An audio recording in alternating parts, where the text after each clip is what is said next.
Productions. We are being hypnotized by people like this. Newsreaders, politicians, teachers, lecturers. We are in a country and in a world that is being run by unbelievably sick people. The chasm between what we're told is going on and what is really going on is absolutely enormous. Oh yeah, dude. There's some Netflix.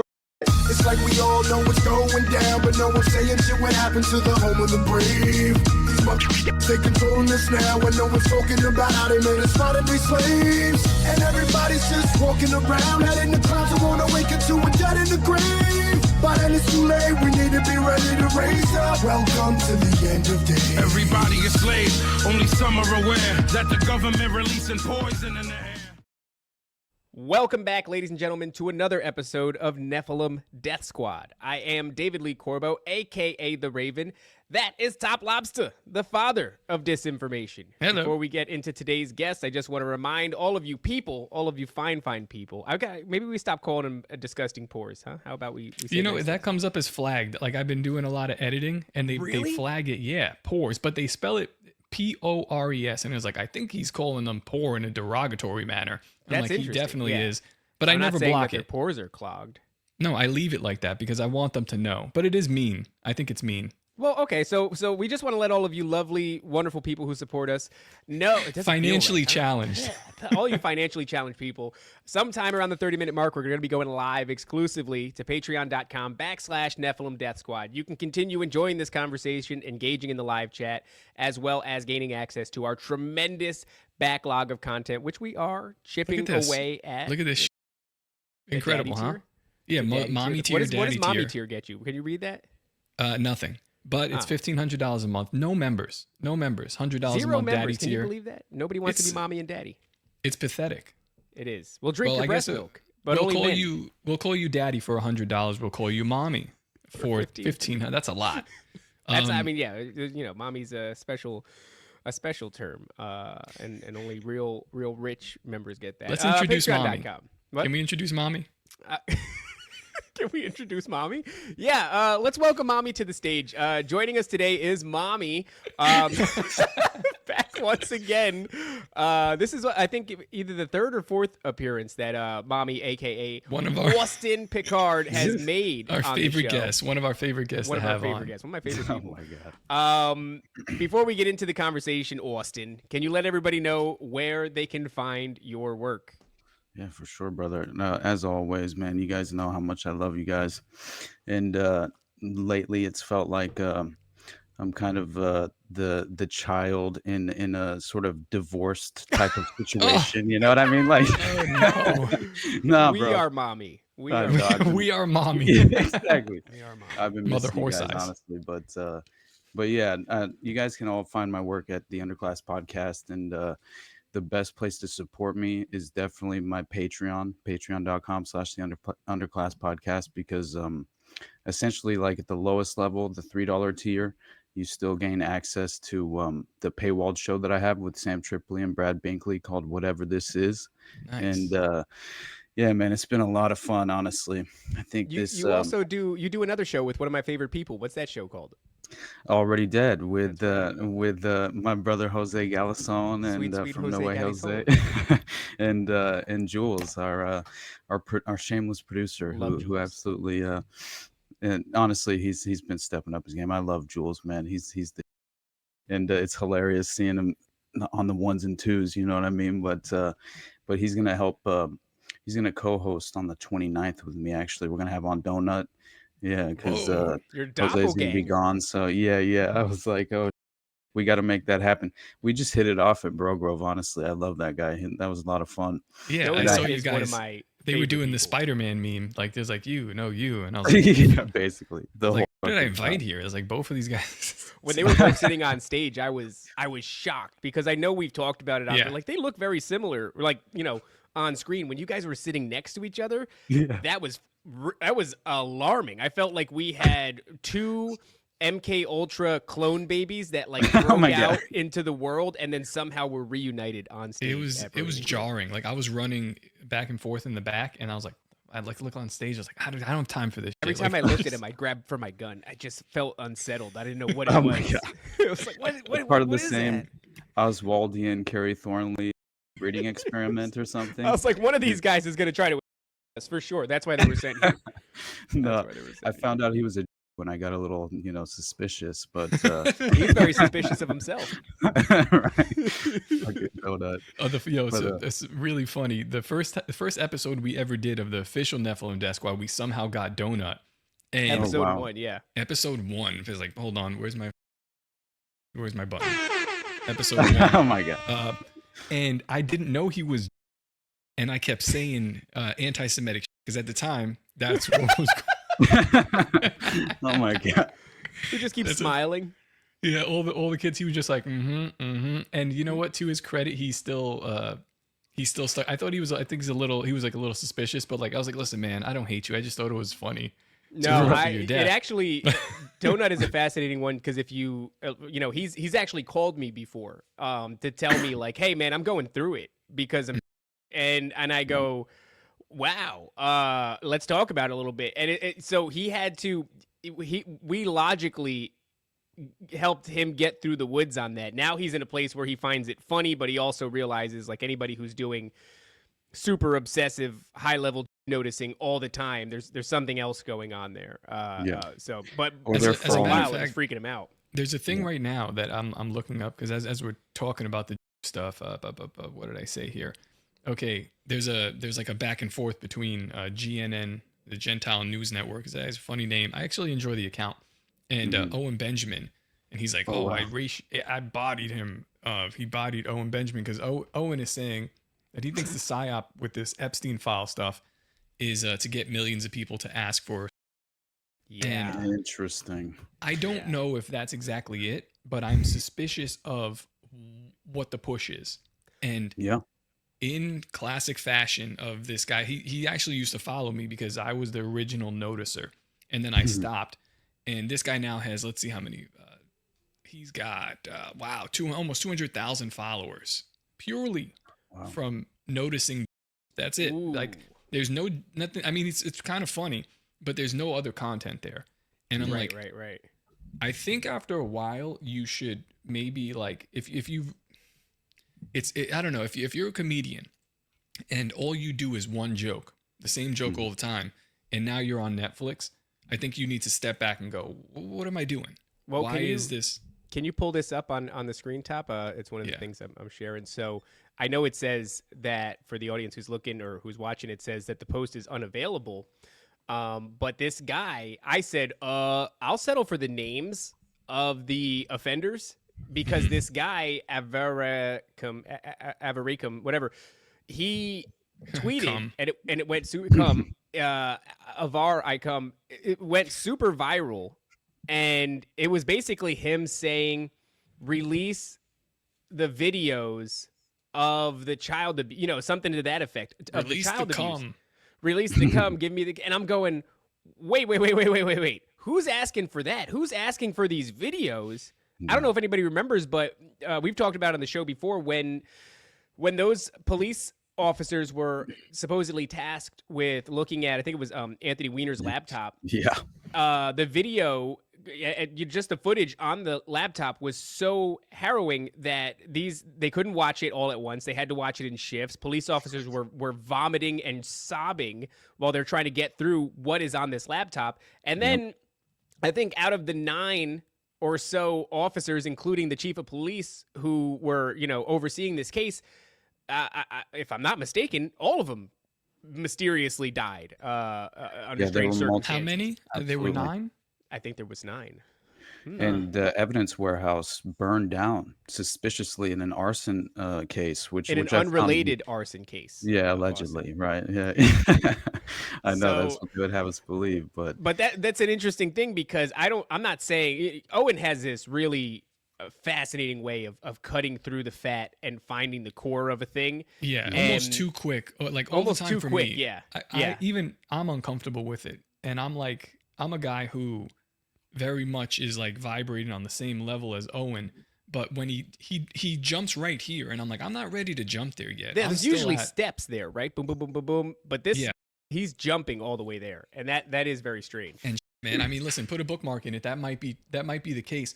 I'm keeping my eye open or my mind open for any other types of psyops, because you've got again factions, right? You've got Elon Musk telling you to ask for the files, and the crazy thing is we've got the files, we've got the names, we've had them for a long time. So now I guess Owen is a little bit right here. It's like, well, we've had the names, and you're going to ask for the files, and then that won't be good enough because they'll give that to you. Then you're going to ask to see the videos, and when you give a mouse a muffin, he'll ask to see. That's not the story. It's the Epstein videos. I'm pretty sure that's a muffin. That was I read it to my kid yesterday. Yes. It's literally if you give a mouse a cookie. But no, Austin, that's a TV show. No, that's a book, dude. I will stop this show right here, Oh right my now. God. If you give a mouse a cookie, I'm you're looking at it by right. Laura Loomer. By Laura Loomer. I'm looking at the thing. I will share this tab. Don't disrespect me. Okay, on share this your show. tab. Share your tab because I'm going to share my tab. Yeah, from go a ahead. different Bring it universe. up. It's up. All right, it's on the thing right now. Go ahead. Yeah. Here. Yeah. Okay. You can see that how it would be, how you'd be wrong if you give a because mouse it's a cookie. But Yeah, by on the other Laura- hand, if you give a moose a muffin, Okay, well that's a book nobody's ever heard of, right that's there. the original. All right, listen. If you- I'm sorry, Austin. I'm sorry you came Anyway, here to Austin, see this. Mommy and before- Daddy are fighting, and it's I'm not even sorry, the same sorry, I mommy didn't and mean to fight daddy. in front of you. I didn't mean to fight in front of you. Before the show started, you were talking, Austin, kind of A lot of shit about Jose. It was a lot crazy. of. Oh my God! Don't plug this That's not start, true. dude. That's not Oh true. my God. That's not Okay. true. That's not what Austin was doing. That's very disrespectful, sir. You were talking about staring into the abyss and the abyss staring back at you, right? I mean, this is more or less what's been happening because somebody like you who gets into the real nitty gritty of a thing, very information driven, very location, names, and date driven, right? That's how you do your research.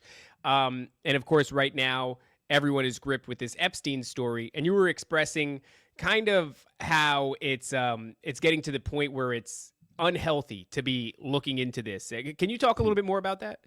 Yeah, definitely. I just feel like, it's interesting because Top even mentioned just a moment ago how the list has been available in public for quite some time. I mean, Nick Bryant himself published it in Gawker.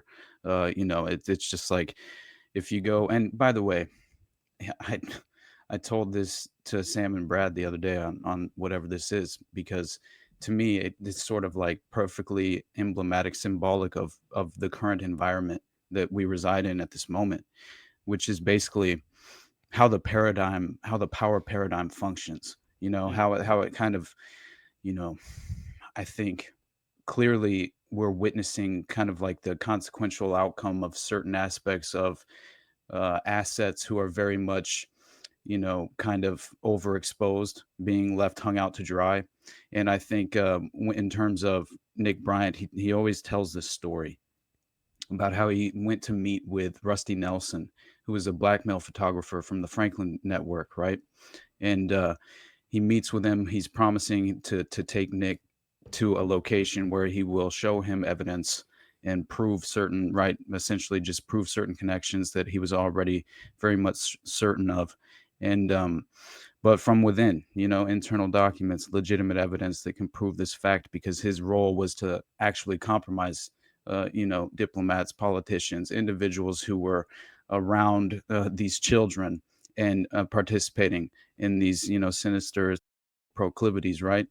But what he tells them, basically, he gets in the car with Rusty. He's taking him to this location to show him this evidence.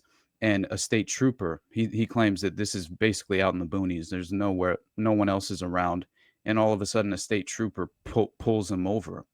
And before the state trooper could even come up to the side window, 3 other state trooper cars pull up, right? And this is very unorthodox, strange, unique situation. And so Nick's instantly, he's flustered. And basically, they come up and they're fishing for, is the evidence, basically what Nick thought was happening is that they had a tip that this evidence was potentially in there, that they had it personally and physically on them at the time. And so they were potentially attempting to, actually acquire that evidence And Nick himself thought if they had it on them personally at the time, potentially things could have escalated and gotten violent, and who knows what could have happened. And it was almost as if this was kind of a desperate attempt to help continue to facilitate the cover up at the time, right? Individuals were being death threats were being lobbied against them. Anyway, what he explained, Rusty Nelson told him in terms of describing the network and how it kind of operates and the individuals involved. He said he described it as this metaphorical yacht. He said, you know, you're on a yacht and it's the most beautiful day. And while you're on this yacht, you can have anything and everything your heart desires. But the moment that you decide to step off this yacht, everyone else on the yacht will make certain that you drown. And so it's essentially like you can never remove yourself from the network if you're once a part of it. And so in the end, you will more than likely, you know, be sacrificed at the altar of public perception in many ways in order to kind of misdirect a lot of the interpretations of how, you know, again, it's like they want to maintain the theater, right? In order to, and Somebody's been watching our clips. I did see that. But yeah, it's just a very thick curtain, you know, and we have to pierce through this veil at every level. And I think that's become my sole obligation. Like, I feel like at this moment, I'm addicted to this path, but I think it's a moral path. I think it's an ethical, you know, pursuit. I honestly do. But at the same time, you know, at this point, it's very much become and is becoming increasingly undeniable that we are essentially, you know, being ruled by a elite class, right? And I think that they are the individuals who have sophisticated measures and methods in place for generations to trap us in this spiritual battle and essentially I think absolve you of your soul. Like, honestly, it's like the soul trap that we discussed. I think the last time I came on, because it truly does seem to be that way. And until you're willing, you know, to peer into the darkness, right? Because that's what essentially, it's a difficult task, man, and it's monumental. And you know, when you just kind of pry below the surface to just even a minor extent, and you discover who Donald Trump's mentor was, Roy Cohn, running human compromise operations for, you know, he helped build the system. I mean, the blue suite parties of human compromises, blackmail. He compromised J. Edgar Hoover. I mean, that's Roy Cohn. That's Trump's mentor. He's procuring children who are being abducted and brought to his right to his actual residence, where he's hosting these human compromise parties. And Trump's property is very near to this, right? Very close by at that point. And David Berkowitz claims that he, as a member of the local chapter of the Process Church,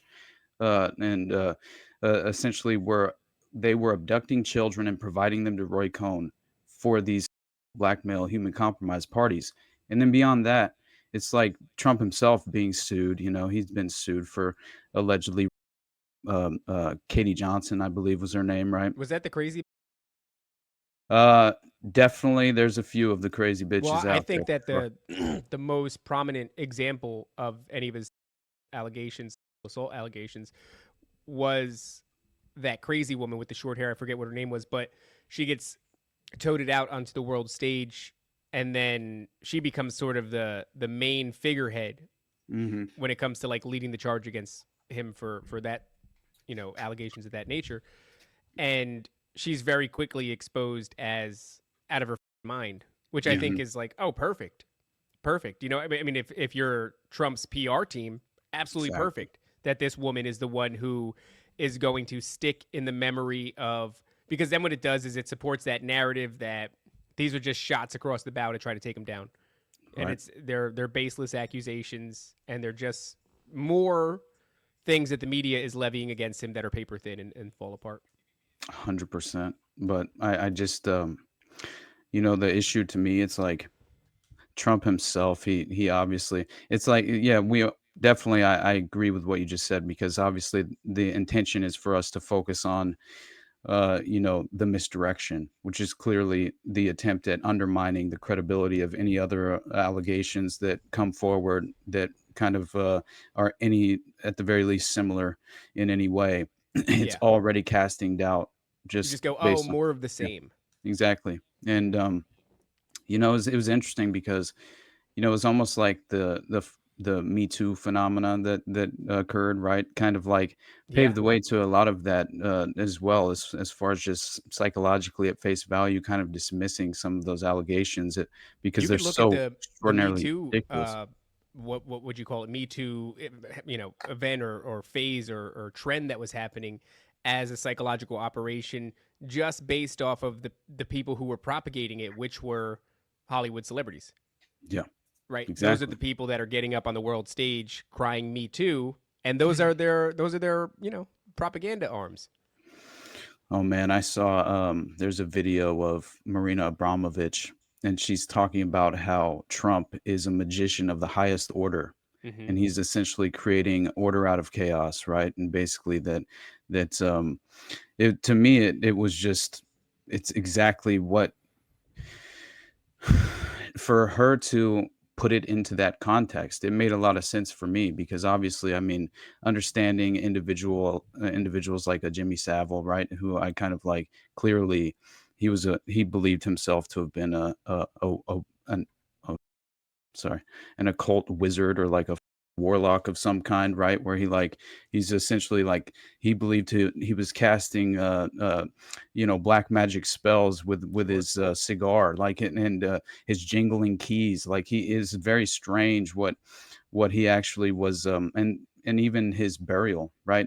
Buried at a 90-degree angle, and like these strange, yeah, it's such a Hmm. crazy story. He was buried as if he were Like essentially a standing. vampire. Yeah. Yeah, it was basically like the burial of what they would grant who yeah, let me pull it up, because it's fascinating stuff, but the point being here is that Marina Abramovich is praising Trump as this Yeah. greatest thing, and Yeah. this She said magician of the that highest order. she was in touch with a bunch of shamans who were engaging in some sort of group dreaming, or group visions sharing. And when they all came out of it, they said that Donald Trump was the magician who was going to awaken the masses, and Oh my god. to which she felt a little bit, oh shucks. I guess that's because of whatever feminist lean she might have. But I think she knew what they were really saying, which is, I mean, you look at MAGA being the highest order of the Church of Satan or some like that, right? It's like, then of course dark MAGA or dark magician. This is his This is his casket? coffin. Yeah, it's not quite 90, 45 but degree. It's yeah, yeah, 45 degrees, yeah, apparently. it's leaned up. It's strange. Mm, Hmm. It yeah. looks Yeah, like he and fell. But people that don't understand the whole spell casting thing, they think that's too far. The way that I explain it is, people are comfortable with the idea that perception is reality. So if you can oh create yeah. a public perception on a mass scale, then you can manipulate reality. So if you are going out and casting spells or casting narratives or creating culture or pushing ideologies on people, then you are creating a consensus among those people or a perception among those people, and thereby altering reality. So you are casting spells. I think it goes beyond that, but that's an entry level idea that people, I think, can, on a psychological level, grasp and begin to understand, because a lot of Yeah, people recoil at that idea of spell casting. It's like, no, just think about it in terms of perception is reality. If you can cast a spell, if you can cast a perception onto the masses and have them internalize that in some way, Yeah. shape, or form, then you can start to manipulate reality. But like Yeah. I said, I think it does Mind go. manipulation. Yes, Yeah. exactly. Yeah, and I think Jimmy Savile, it was most definitely, I mean, obviously he was a he was as well. I mean, the guy was very strange. He had an Oedipus complex. I'm pretty sure he had sex with his mother's. I'm almost positive Crushing. that took place. Yeah, and beyond that, he's caught up in the Kinkora scandal, right? The Kinkora boys' home, and that's a fascinating story. Whenever I covered that in an episode, just like a solo project. It was honestly, I didn't realize what I was getting into, which is usually the case in terms of all of these stories that I find myself telling. It's it's very strange, but he was involved and affiliated with the Anglo-Irish Vice Ring, right? And this has a that very much has a lot to do with essentially, there was a destabilization happening in Ireland at this time, right? Where like you had essentially these alpha lodges, alpha Freemasonic lodges at the time were essentially kind of um, uh, they were coming from the UK and effectively running what was called Operation Clockwork Orange.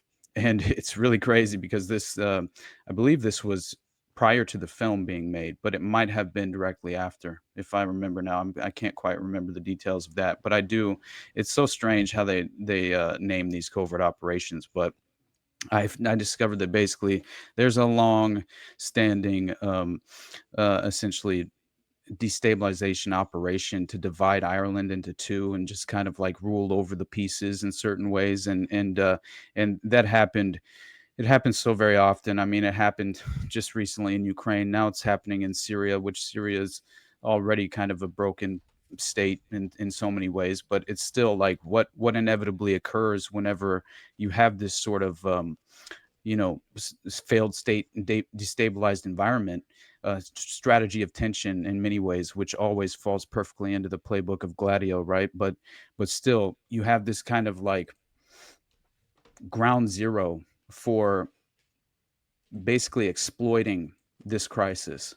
So inevitably, you have these child care homes, these essentially just becoming priority targets in terms of just you know utilizing these victims with no real protectors in place. And obviously most of these I think it's very interesting when it boils down to how they had a with the Concora Boys Home, you had actual like British intelligence who had a nearby hotel that was entirely rigged. A whole floor in that hotel was entirely rigged with audiovisual blackmail, and they would have the children who were basically the Concora Boys Home became a child at a certain level, right? And these children were being experimented on to create, which is very strange, but it was legitimately happening where they're utilizing this.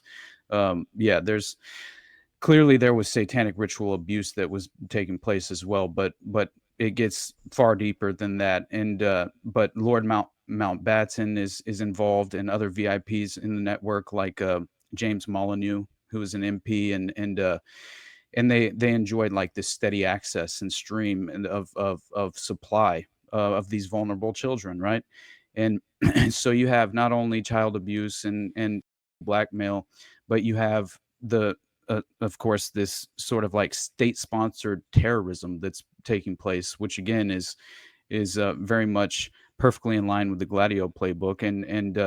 And you also have arms smuggling, gun running, state sponsored basically targeted taking place as well. And this is all kind of like coalescing.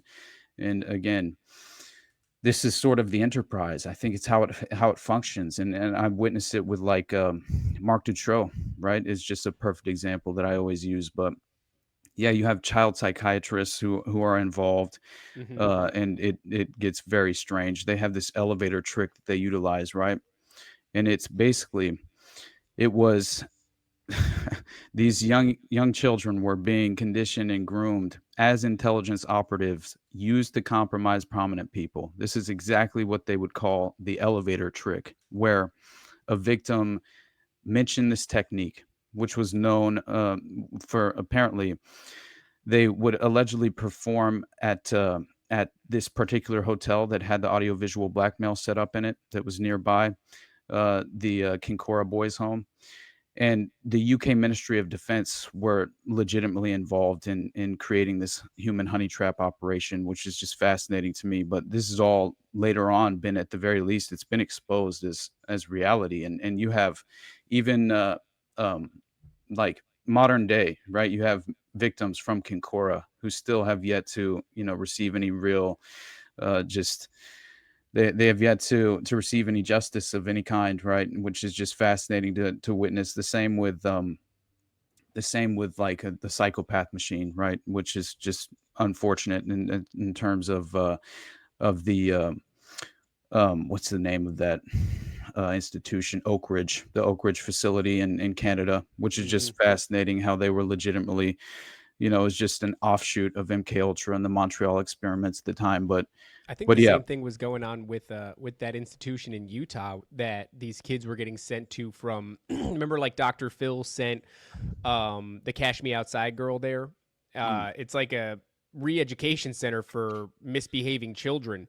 But I did not know this. dude, it's In wild. There's actually a Utah, you documentary said? on Netflix about it. I forget I think it's called The Program, and it's the idea, you've probably heard of this before, where you have a problematic child and you call this like rehabilitation center. It's similar, it's got vibes to like a military school, let's say, Yeah. and they come in the middle of the night in a van and they bum rush your child while they're sleeping. How about And that? they rip them out of the house. And what they do then is they whisk them away into this van. They bring them to this school. The doors lock behind them. And the very first thing that happens is you go through sort of a demoralization process, much like jail and I imagine the prison in general. They strip you naked. They check you for contraband to make sure there's nothing hiding up your ass. They then put you in a room that is incredibly well lit, so it's like impossible to sleep. So they sleep Then deprive make you. They make you package health products. Oh, that's Van interesting. Man. Yeah. Shout out vanman.com. Oh my Van god. Man, That's a weird time for a sponsorship, but unbelievable. That was inappropriate. Van Man doesn't do that. He would never. I mean, he Oh, has a no, van never. and he is a man, but I don't think he's doing that. We- But what actually they do. go ahead. I was just gonna say they break you. The entire process is designed to break you, right? It's trauma, it's sleep deprivation. You're not allowed to bond with any of the kids there. You get demerits for making eye contact, demerits for smiling and laughing, demerits for looking outside. One of the people said that when they were a child and they were in this program, they weren't allowed to look at the trees out the window. So everything is demoralization and obedience, and the ones who get out the other side, they're the ones who didn't break, right? There was even a girl in there who said, yeah, when my time during there, I was so rebellious that the instructors, the teachers, it's really not a great word for them, would take pleasure and bets and such in who is going to be the one who breaks such and such, whatever her name is, because she wouldn't bend the knee. And I think that there's even this other layer where the people who would bend the knee, who would break, there's a selection process there. So those kids would be great for it, right? This is very similar to like the Gates program, where they're trying to find who's a good candidate for this program. So if they can traumatize you, if they can cause you to dissociate, that's what I'm getting at here. It's like the name of the game is dissociate. Everything about the place, or disassociate, everything about the place is so uncomfortable that the only way to survive and the only way to go home, because by the way, those demerits, when they deduct points from you, the point system is predicated on reach a certain point threshold and will allow you to go home. So the only way you get to go home is based upon your level of obedience, your willingness to be broken, which I imagine the only way you're going to go through that is by disassociating. Yeah. No, I think that that is definitely the playbook as far as strategically essentially fracturing the mind, right? And that into alters, right? And that's 100% what the strategy was in terms of the trauma-based mind control involved in not only the Dutroux network, but in all of these overlapping networks. I'm realizing now that the Finders essentially was directly involved with Franklin, which overlaps and ties like seamlessly into the Atlanta Child Murders Network, which you can draw a direct line into the Dean Coral murders in Houston. And that all connects to this is so good. John David Norman and the Odyssey Network, right? And basically the I'm Odyssey actually Network. not familiar with that. John David Oh Norman. my gosh, Well, man. hold on. It's- Wait a second, because number one, you should be making schizo maps like Seven. I think if you made schizo maps, it would really crush. If you created an entire web about all these things connected, that would be fantastic. But we're at the 37-minute mark. I want to hear about this because I'm not familiar with that. But before we go any further, we have to let everybody know that we're going live exclusively to patreon.com/Nephilim Death Squad, or if you guys are cheap and you don't want to pay, you can go to Austin's page on YouTube. Austin, what's the name of that page? The Underclass Podcast. The Underclass Podcast on YouTube. You could also go on Austin Picard's Twitter. While you're there, if you're going to continue watching on those places, don't be a subscribe. That'd be very disrespectful to not pay us, but then to also not subscribe. Let me see how. Yeah, we're going to be taking tabs here. Austin has a couple thousand followers. I expect that to be double. I by the want to time see we're it. done. We expect it to be double. Yeah. So, guys, go and subscribe to either Austin's page at the Underclass Podcast on YouTube or his page on Twitter, or you guys can go to patreon.com/Nephilim Death Squad. Otherwise, goodbye, poor people. Disgusting. I said I wasn't going to call them disgusting pores anymore. Really, Sorry, we'll edit it out. Don't worry I'm about trying. it. Bye. Goodbye, All right, let's lovely continue. people. Wonderful people. All right, so please, what you said, somebody and the Odyssey program. Can you explain that a little bit? Yeah. So the Odyssey Foundation was ran by this legitimate that was convicted and spent time in prison for legitimately running a operation. And while he was in prison, it's very interesting because it turns out that basically he kind of like rebrands the Odyssey Foundation into what became known as the Delta Project. But what I think is most interesting is that all of this seems to this all goes far beyond, and I think back further than even the 18th century Hellfire clubs, obviously, like as far as like these sort of ritualistic, abuse parties that were being utilized for legitimate purposes of kind of exploiting and leveraging these acts against individuals for their essentially it was blackmail at the time. It was just not referred to in that way, but it dates all the way to like these 18th century rakes clubs and that were adopting these overly satanic rituals and this apparent worship of the Greek and Roman forms of Venus and Bacchus, right? And so I found that to be very interesting because that all plays into like these 19th century London brothels, which were held they utilized all these Venus themed child and Aphrodite. Okay, yeah, Aphrodite Right. would be the Greek version of that, associated with beauty and desire, right? So not really a There way you around go. that. If you're incorporating children into an Aphrodite-themed operation, you're incorporating them into a beauty and desire-based operation. Right. Well, yeah. And this is for aristocratic clientele at the time, right? And so this is like, to me, it's kind of like staging the really just what seems to be kind of the structure of how these networks function. You can witness it all the way back to 18th century. It's fascinating to You just go all to- the way back to the Canaanites and Oh, what for they were sure. doing, right? So I mean, it's historically speaking, we've had people on the show refer to it as a 6,000-year-old death cult. Call it whatever you want.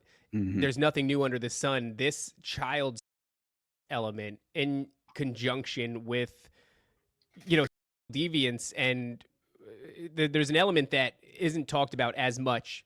Right now the Epstein thing is really gripping everybody. It's back in full swing, and we're talking about the political blackmail aspect of it. But if you take into consideration what I just said, there's nothing new under the sun, and you believe that to be true.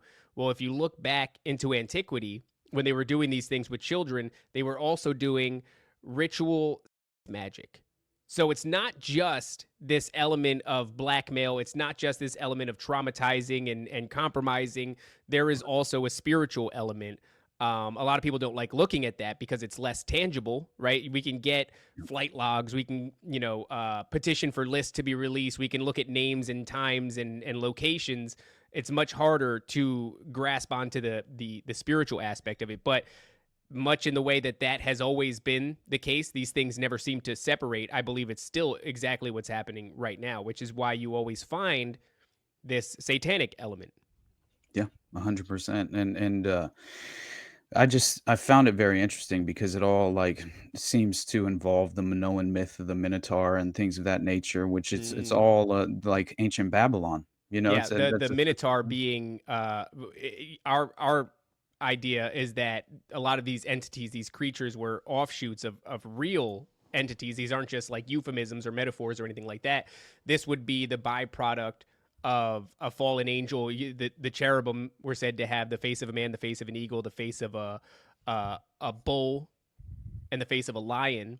If that was true, and if these things ever did create or procreate in any way, you could speculate as to how that would happen, then you might expect some of their offspring to have the face of a bull or the face of a lion. And then you start to look at all these creatures, chimeric creatures, especially from Greek mythology, and you find maybe there's a home for them. So that Minotaur aspect, that is the Molech aspect, right? Sacrificing your children, specifically your children, to this bull-faced deity.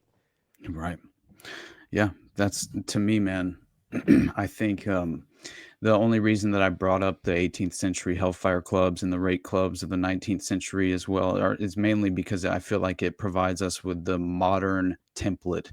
You know what I mean? Like I feel like this was almost like they were sort of pivoting into the modern context, and it was evolving into this sort of it not necessarily neo-pagan, but you know, it's like basically I do believe that we're surrounded by these neo-pagan belief systems Yeah. that are very much, you know, I think far more pronounced than people realize, because it's very much kind of hidden under the surface. You have to be aware first, and then you have to essentially, you know, take the time and effort to pursue any real connections, because they're not anywhere publicly available for the most part and being acknowledged at any real level. And that's what, remember when I came on to discuss the Delphi murders, like who the knows about that strange Vinlander Odinist group in Indiana, right? It's just like that are completely infiltrated in the prison system. But if you look up this John David Norman, right, you get like a sort of you know, I always say the Jimmy Savile effect, because it's just like, you know, for a fact that dude's guilty kind of thing, you know. And Yeah. Is that physiognomy? yeah, 100%. That's exactly what it is. But Top, you think you could pull up a picture of this guy? I'd like to Yeah, it's judge Jimmy him based Norman, off you his said? appearance only. John David Norman. John David Norman. Okay. Yeah. Yeah, he's Because Jimmy Seville has the same thing where he just, if there was ever a guy that looked like a Batman villain, you know, Jimmy Seville is up there. And then, of course, yeah. given the circles that he runs with and being knighted and all that really fantastic stuff, he's like, Is this the guy? that's the guy, buddy. That's the Yes. guy. Yeah, just like, yeah, guilty. guilty. Yeah. Toss him in the Whatever his volcano. crime is.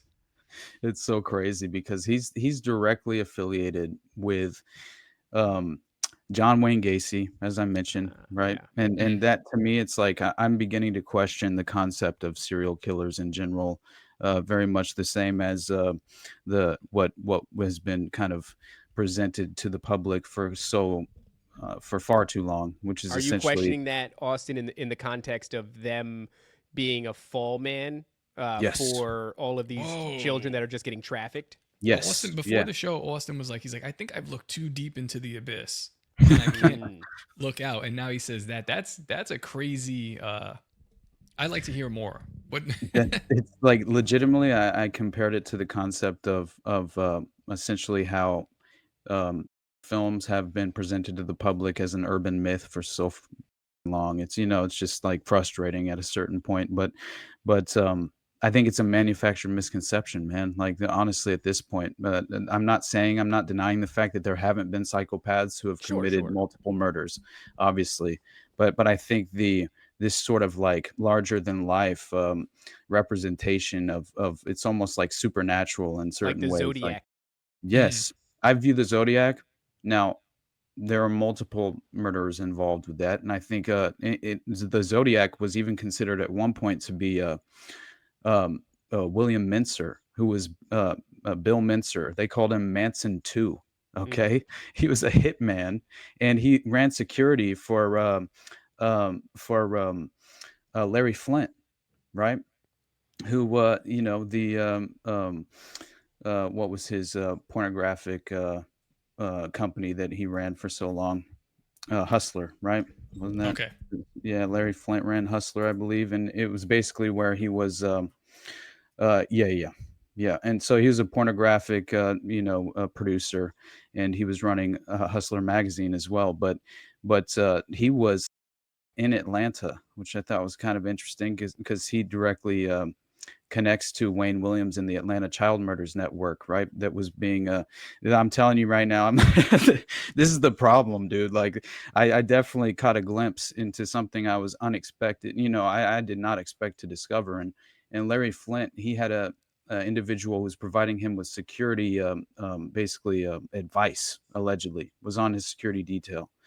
And William Mincer was one of these guys. And so William Mincer, known as Manson II, affiliated with the local Process Church Satanic chapter, right? Which they're essentially the Process Church of the Final Judgment, or this occult network, basically that I believe are kind of like, they've been described as the strong arm of the Church of Scientology, which I don't know how legitimate that is, although I do believe that the Church of Scientology and the Process and O9A, the Order of Nine Angles, all of these groups, I believe, are intelligence fronts in order to run psychological operations and also to help reinforce this sort of new age esoteric ideological system of control, you're right, to consistently exploit the God hole and provide individuals with these false kind of mythological constructs. It's like there's very much I think a way to again further entrench the inverted moral landscape,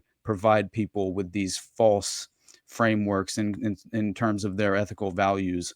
And that's what I see playing out so very often, right? Is like these newly embraced moral standards, they're obviously an attempt at eradicating any real just sort of like moral fabric that has ever been kind of very well established in a way that I believe to be clearly superior in my mind, as far as just like the age old concept of kind of the Christian values, the conservative values that we once kind of aspired to pursue and embrace and exercise it as often as we possibly could. But still, before I get too off track, the whole point was that William Mincer was considered to potentially have been the Zodiac at one point. He was running security detail for Larry Flint.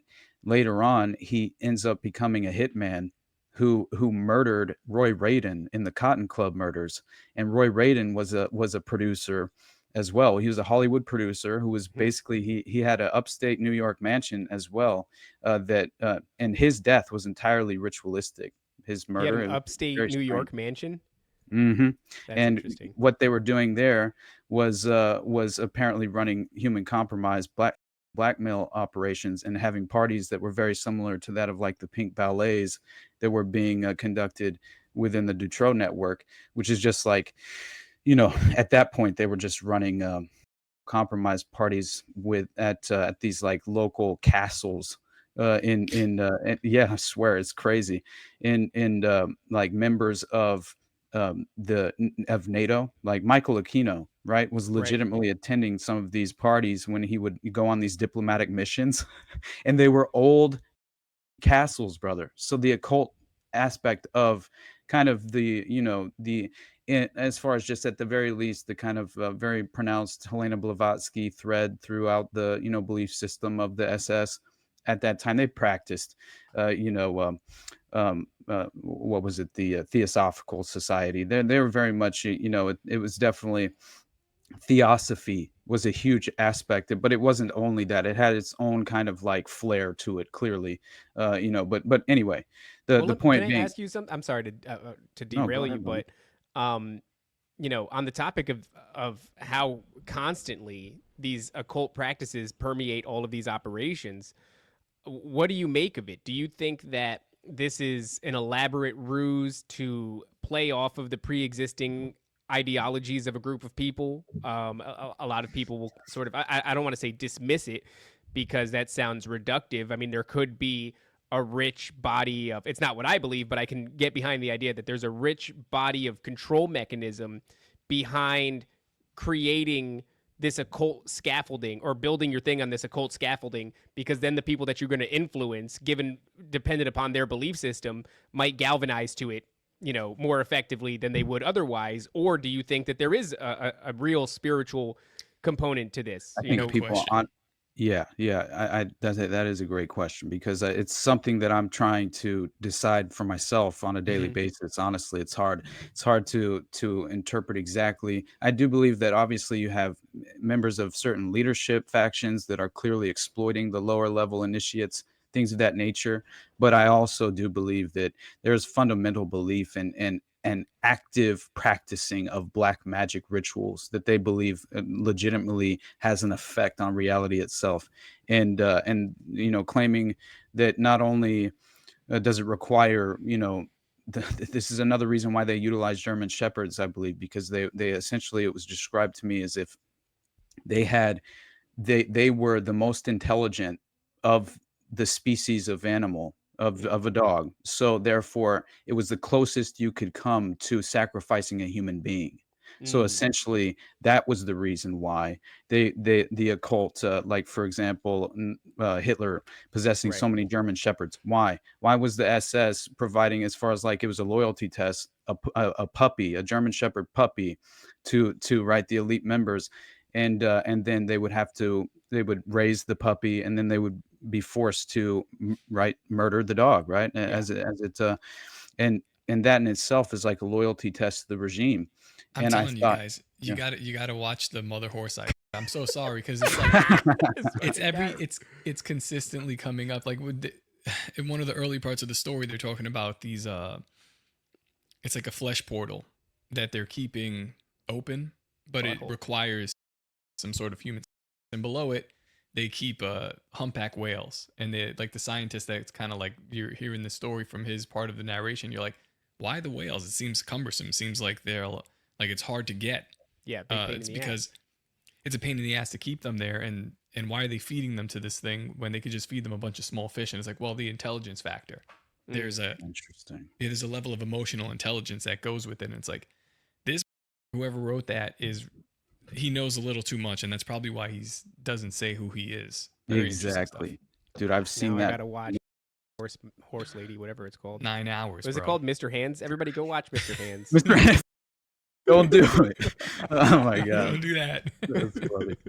No, but yeah, I think that there is legitimate, in terms of there is devout belief in black magic blood rituals, no doubt in my mind, and that's kind of perfectly.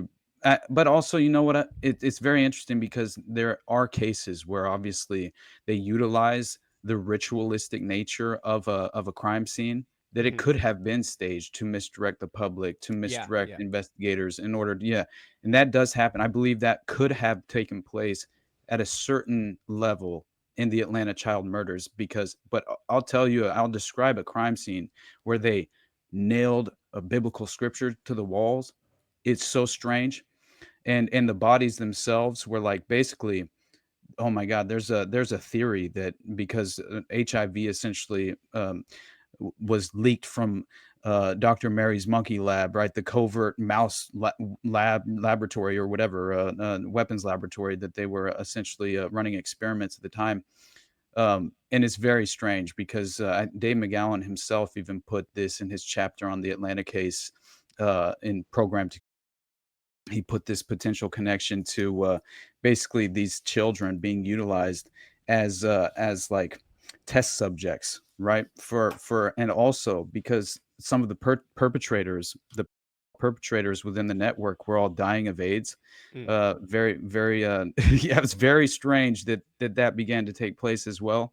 That's called So, oh man, what is that called? It's called the poison wine test or something like that. right. McGowan basically suggests that, so he's saying that the CDC is, its hub is located in Atlanta. This is 1979 to 81 when the Atlanta child murders is taking place, the exact same time the HIV, you know, Mhm. arrives on the scene and is introduced to the public. And so he's suggesting that some of these children and child victims could have been deliberately injected with HIV in order to track the transmission and the evolution of the disease while simultaneously introducing the virus to the general public intentionally from a strategic leak at a covert domestic biological weapons laboratory. Checks out. Tracks. Sinister, dude. That Right. tracks, though, dude. That tracks. It does. It does. And Go ahead, Austin. I'm sorry. I was just like I had mentioned the only reason I wanted to, at the very least, finish what I was going to say about William Mincer, right, Manson too, because I did think it's fascinating. Like he inevitably, murders this Roy Radin in the Cotton Club murders, and this individual. I think this is another window into the enterprise, how it functions, how they facilitate the cover-ups, how individuals are targeted for assassination if they essentially become overexposed to a certain extent or become too overconfident in the framework of their role in the enterprise. I think that also takes place very often. That was another thing with a lot of the child victims in the Atlanta case. They were basically, you had older children procuring younger children for the network. And then you had, child victims and then child procurers who were also children who were helping with the drug distribution aspect of the enterprise. And so that was legitimately being, facilitated at the time. And a lot of these children were basically, and they called it, they were essentially, they became child prostitutes is what they did. But these are young black kids who are like acting like, what do they call it when they're just basically, I forget the term that Are they you trying use. to make me say the N-word? Basically. How dare No, you? but they're hustling. Damn it, I couldn't remember. I couldn't. Okay, Yeah, hustlers. basically that's so. Now, if you think like, hey, yeah, I was hustling when I was a kid, that means Yeah. you're slinging boy ass basically in Atlanta. In that case, which really was fascinating to me because you had kids who would wind up becoming child victims in that murder spree, who were claiming that they're getting picked up at this kind of and taken to this local homosexual hangout, and yeah, and it was smeared with they had a brown substance they were smearing on their faces when they Cocoa were butter. entering the car. It's very strange. Yeah, I know. And and by the way, I found out recently within as far as David Ferry and who ran the Civil Air Patrol and was hypnotizing Lee Harvey Oswald when he was a member of the Louisiana CAP when he was a young kid, right? And I think so he's hypnotizing him and then him, right? And so this is another reason why I think there were members of the Civil Air Patrol that were just cadets, right? Like Lee Harvey Oswald, who met Barry Seal personally, who was also a member of the Civil Air Patrol, which I thought was so crazy. And he was Barry Seal, right? Who was running drugs for Pablo Escobar and the Mina drug operation and everything, American made, right? Tom Cruise. And they act as if he was just kind of like smuggling cigars, and he made a mistake, and clearly then he's all of a sudden introduced to the feds, and the CIA's like, hey, we got a job for you, right? Yeah. And it's like so just ridiculous in terms It's of always the plot funny too line. because then eventually, given enough time, a movie is made about the event What they or did. them. Mhm. Yeah, but like a little bit of obfuscating. Oh, exactly. And Focusing on one thing and not the other. right, because it wasn't cigars at all. He was caught with like thousands of blasting caps and like legitimate explosives, dude. He was running, essentially you had like this det cord, right? Like lines of det cord that he was detonation cord that he had as well. But it was so much more than that because he was running I think he was running covert operations at a young age, even at 16, 17 years old. He already had his wings. He was already flying like a legitimate amount at that time. They called him an expert pilot at a very young age, and it's very strange. But anyway, he meets Lee Harvey Oswald as a child in the Civil Air Patrol, which is just fascinating. And he meets David Ferry, who he claims at that point he has something. Odom was a childhood friend that he introduced. He said, you want to make $1,000 a week or whatever at that time with me, like then come with me to this airstrip, this private airstrip.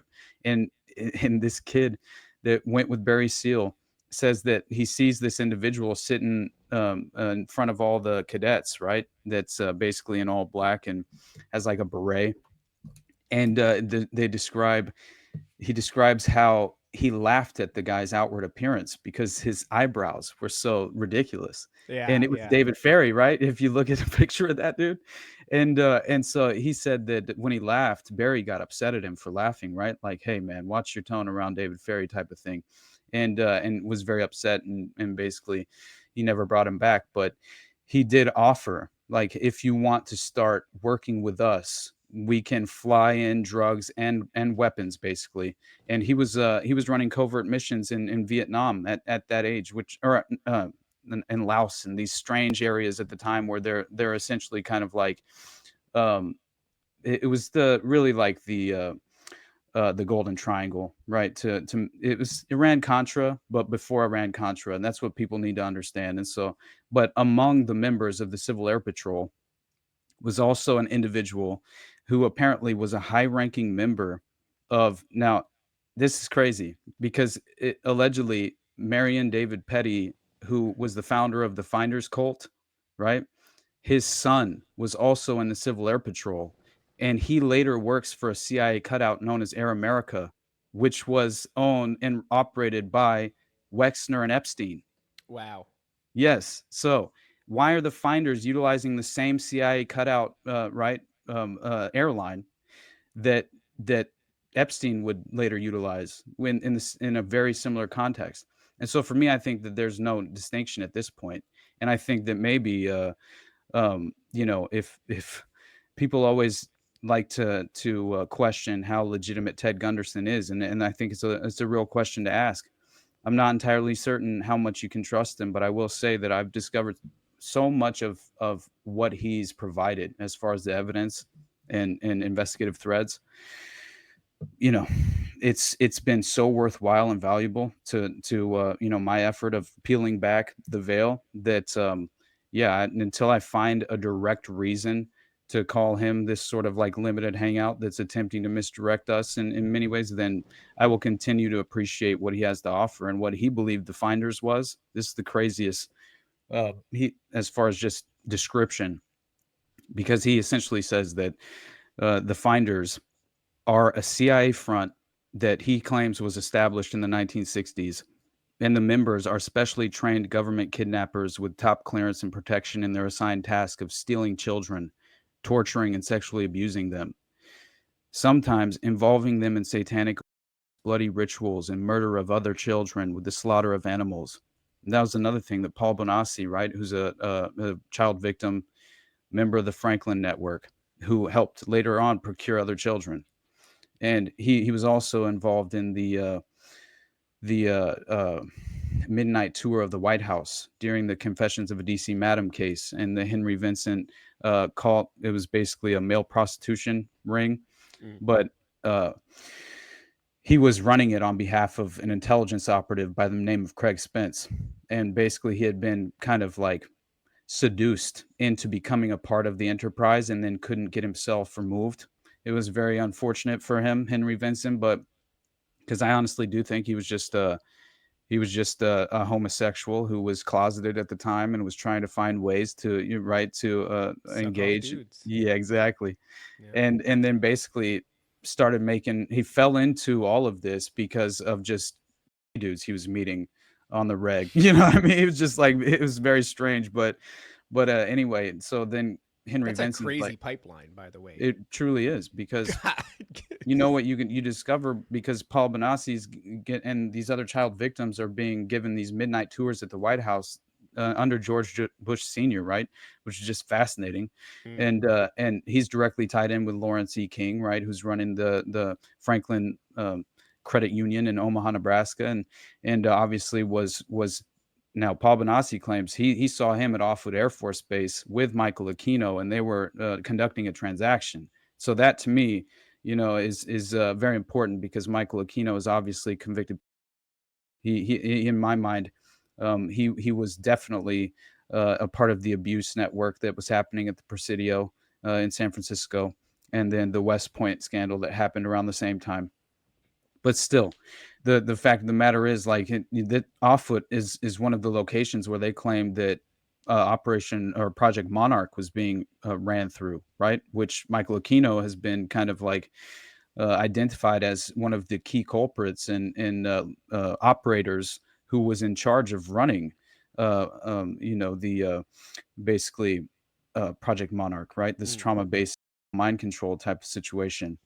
And that to me is fascinating because obviously Johnny Gosh, right? You know, the abduction of Johnny Gosh, who's the newspaper boy, and basically there was a paper boy fetish at the time, and apparently that all took place where allegedly a key perpetrator ordered these paper boys through Michael Aquino. Now this is all through like Paul Bonacci and various child victims who have made statements about this. Wait, there's a paperboy. You mean like culturally a paperboy fetish, or Like No, an where all those individual perpetrator within the network who's attempting to pursue his proclivities and whatever he desires. He specifically has a paperboy fetish. And so he's ordering paperboys at the time to sexually abuse and potentially murder on a farm that was located nearby. And now this is all fascinating to me because the individuals Paul Bonacci names as potential perpetrators who abducted Johnny Gosh, and he claims he himself chloroformed Johnny in the van, right? Which he was basically Paul Bonacci claims they lured Johnny to the van, and then individual perpetrators jumped out of the van, chloroformed him, put him in the van, took him to a farm, after he's placed in rope and things of that nature, and then yeah, basically, it's just like it's interesting because he claims that potentially the individuals who were the abductors of Johnny Gosh, one of them, well, two of them, he claims were involved with the Chicago mob, right? And he named John Wayne Gacy and Phil Paskey, which to me is absolutely crazy that they were named as potential abductors of Johnny Gosh. And but not at all surprising, really, because if you consider the idea that these 33 children are being found, buried on John Wayne Gacy's property, I believe it was, and it's just like, to me, he's clearly an abductor. Like, he is a child abductor, kidnapping children within the framework of the network. He is a low hanging fruit in my mind, and the same as Mark Dutroux, really, who studied how to create these underground prison bunkers that with these like airflow ducts that would provide basically a way for them to circumvent any real type of even if even if dogs were provided for the raid, they wouldn't be able to sniff out, right, the children in the basement because of this airflow duct that was specially created. It's a very strange story, but anyway, I think what is the most interesting about all of this is that it so very clearly overlaps with John David Norman. And so when you consider this individual, who there are a lot of different indications that are saying that basically perpetrators of the Franklin scandal were Delta Project clients. And people need to realize that the Delta Project is the Odyssey Foundation, which is just what John David Norman was calling his operation, which is just a window into the underground. It's basically the underworld, essentially. And what they're claiming is that you have like, man, basically Paul Bonacci mentions that he was brought in to this child prostitution ring that kept these pink collection of file cards listing customers and the kinds of boys they liked. And so this is very interesting because it's what was discovered at Dean Corll's residence whenever he was also, the Houston murders of all those children. And he was utilizing victims in that network to procure other victims. Well, let me And ask you real quick. so, It's just because this feels like one of those charts that like everything is connected. Do you think that these people are actually connected, or is this stuff planted there? Like, are you on a wild rabbit chase? right. I honestly think that this is a legitimate window into the underworld. And we're unfortunately we're witnessing, uh, how the enterprise functions to a real extent. And I think that in terms of like we had mentioned, for example, this is what I think is very interesting about all this. Like you have all these blackmail files that are discovered at John Wayne Gacy's property, right? And so that, I think, is another thing that's very important to mention, is that they were basically, you had this household inventory, right? And this all was put forward by court documents that show that Gacy had a whole set of blackmail files for sports figures, politicians, celebrities, and also he's tied into this JCs, all right, with another serial by the name of Ed Kemper, who JC, you said? the JCs, Jaycees. It's a Okay. very strange connection. But basically, this is what they call the United States Junior Chamber. And it's just this national civic group known as the JCs. And essentially, he Ed Kemper belongs to this organization, but John Wayne Gacy was actually named, okay, as the outstanding vice president of the Waterloo JCs in 1967. And you have other members of this network. This is all apparently to sort of like, discover young people who have political capital that might have, some real prominent role to play in the future. It's to sort of like place them on the path I'm to looking at it become. right now. You've got Bill Clinton, Bill Gates, Al Gore, Yeah, Ronald dude. Reagan.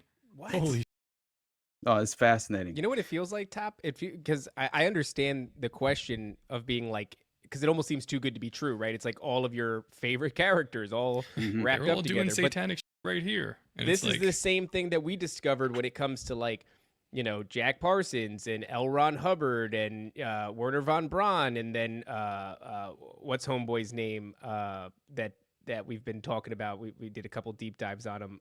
Crowley. Puharich, right? And then you look at all the connections there between the end of World War II and the beginning of this, MKUltra program, and all of that.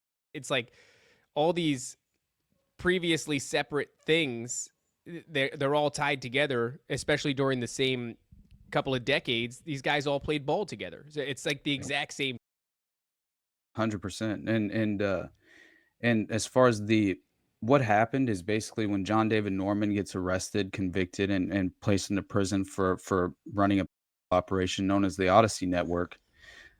Basically, he's imprisoned with another individual by the name of Phil Paskey, right? And this is crazy because this is when basically Phil Paskey gets out of prison and begins to run this sort of rebranded.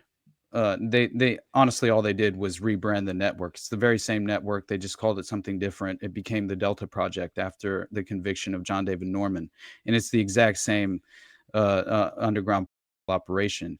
But it began being advertised in this child pornography publication called Hermes, right? And if you consider the idea Whoa. that, yeah, I know.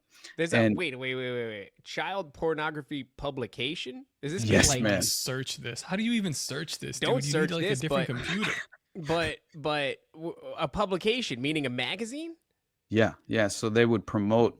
Padika is another one that's very Hermes. disgusting, and they're publications that promote these sort of like sadistic proclivities to these individual pedophiles throughout. It's a networking.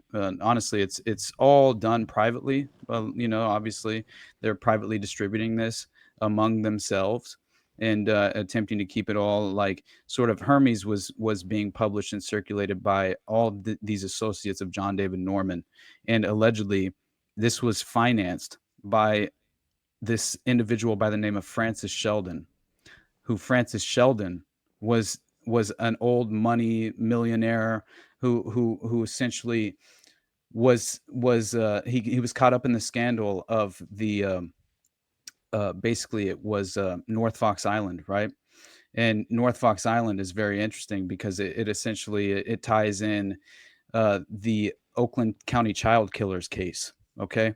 And it's very upsetting because basically yeah, when you find out who Francis Sheldon is and how he was helping finance this publication, it begins to make a lot more sense because the Oakland County child case draws in the paperboy fetish and Johnny Gosh and all these other, I believe, forget the name of, Brian Wetterling was one of the others who was very much a key child victim. I believe some of the parents are involved, unfortunately. The same in Dutroux, right, where you have this sort of uh, you know, there's this strange factor that plays into it where the children are groomed by their own family members, like effectively not usually it's a father or it's a grandparent, which I found very interesting. But that is effectively what I consistently view as apparently they have these kind of like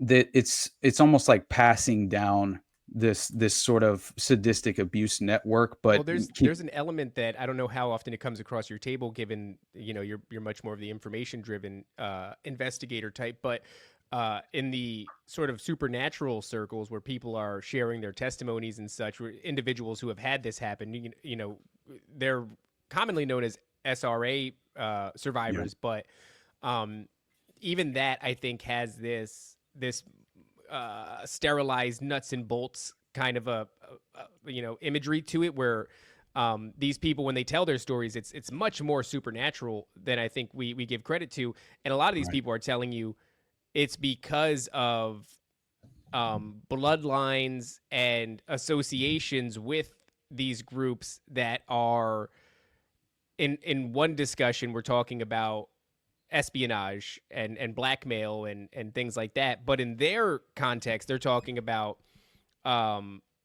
spirituality and genetics, and so that comes up quite a bit when it's like, yeah, my grandfather is the person who coached me into this, and my family is believed to be of XYZ bloodline, or it has been a long-standing member of a spiritual organization, and you name the spiritual organization, what have you, but there's like a genetics, like a blood and a spirituality component to it.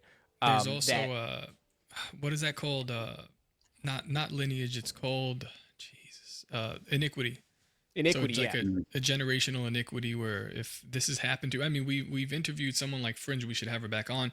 Yeah. And at the very end, or maybe it was off the record, she told us about her father, and her father is like involved with these things, and then she goes on to have a life full of abduction experiences and things like this. Supernatural experiences. Yeah, and it's the idea in the supernatural realm, or the people who believe in this kind of stuff, is that there are legal rights, and the supernatural realm is more legalistic even than this realm. So they, if you have signed a contract, for your soul or the souls of your children. I mean, I think honestly, to bring it back to like when you read the Bible, what they say is after they ask for Jesus's death, Herod tells them no, and they beg for it, and he says he's innocent. He says, well, put that curse. He told them that they'll be cursed. He said, put that curse on us and our children. Put that blood curse on us and our generations. And he's like, fine. And he washes his hands of it. And it's like, there's a blood curse there. There's a generational iniquity that's carried on for a long time. And that's why you'll see schizophrenia and things like that rampant within that community. Alien abduction too, all kinds of shit. Yeah. Oh yeah. I mean, you want to talk about like supernatural occurrences happening. It's in Israel is like, that is a hotspot. It's probably why we want to be there so badly. We like these esoteric places. So did Hitler. That's why he's, traveling to Tibet and all that stuff. Oh yeah.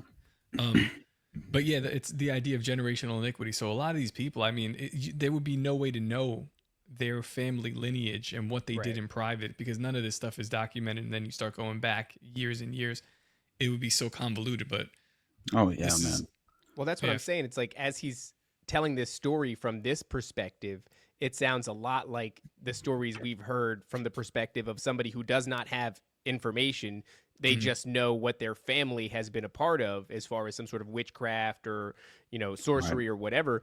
And just to bring it back to that question that I asked you earlier, Austin, about this supernatural element that keeps manifesting, and whether or not it is a facade rather to like hijack the psychology of the victims or the people that are involved in it, or if it's an actual real element.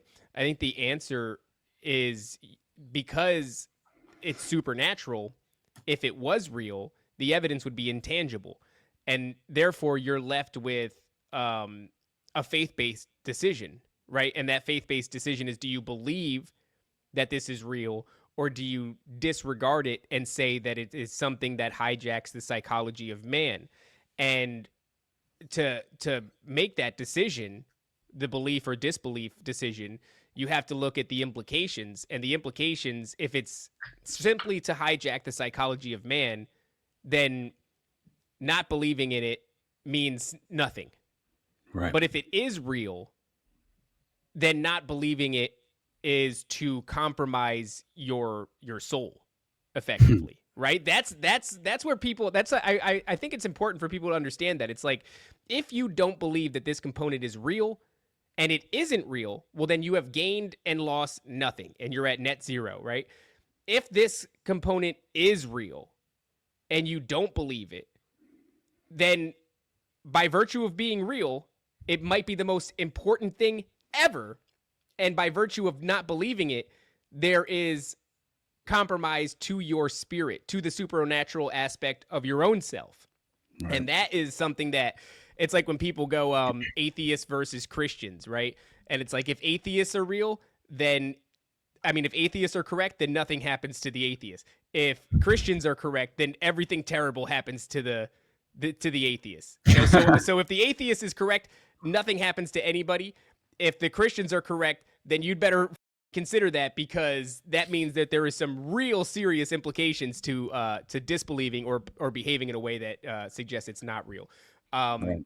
So, I mean, I don't know, man. I know that there's a lot of guys like you who, and I'm not trying to throw any shade at him, but I feel Jose does the same thing. You guys are looking at parapolitical, information-based stuff, but it is an interesting thing from my point of view to watch you guys constantly orbit this thing that refuses to stop showing itself. Right. Refuses to stop showing itself. And the implications of not believing it versus actually believing it are, when you lay it out the way that I just said, pretty substantial. It's an interesting, but we all do that dance to some degree. And you know, some people's journey just looks different than other people's journey, but it's fascinating to watch you just constantly, because I could see the toll it's taking on you. Before the show even started, you were expressing this, like we said, staring into the abyss and the abyss staring back at you.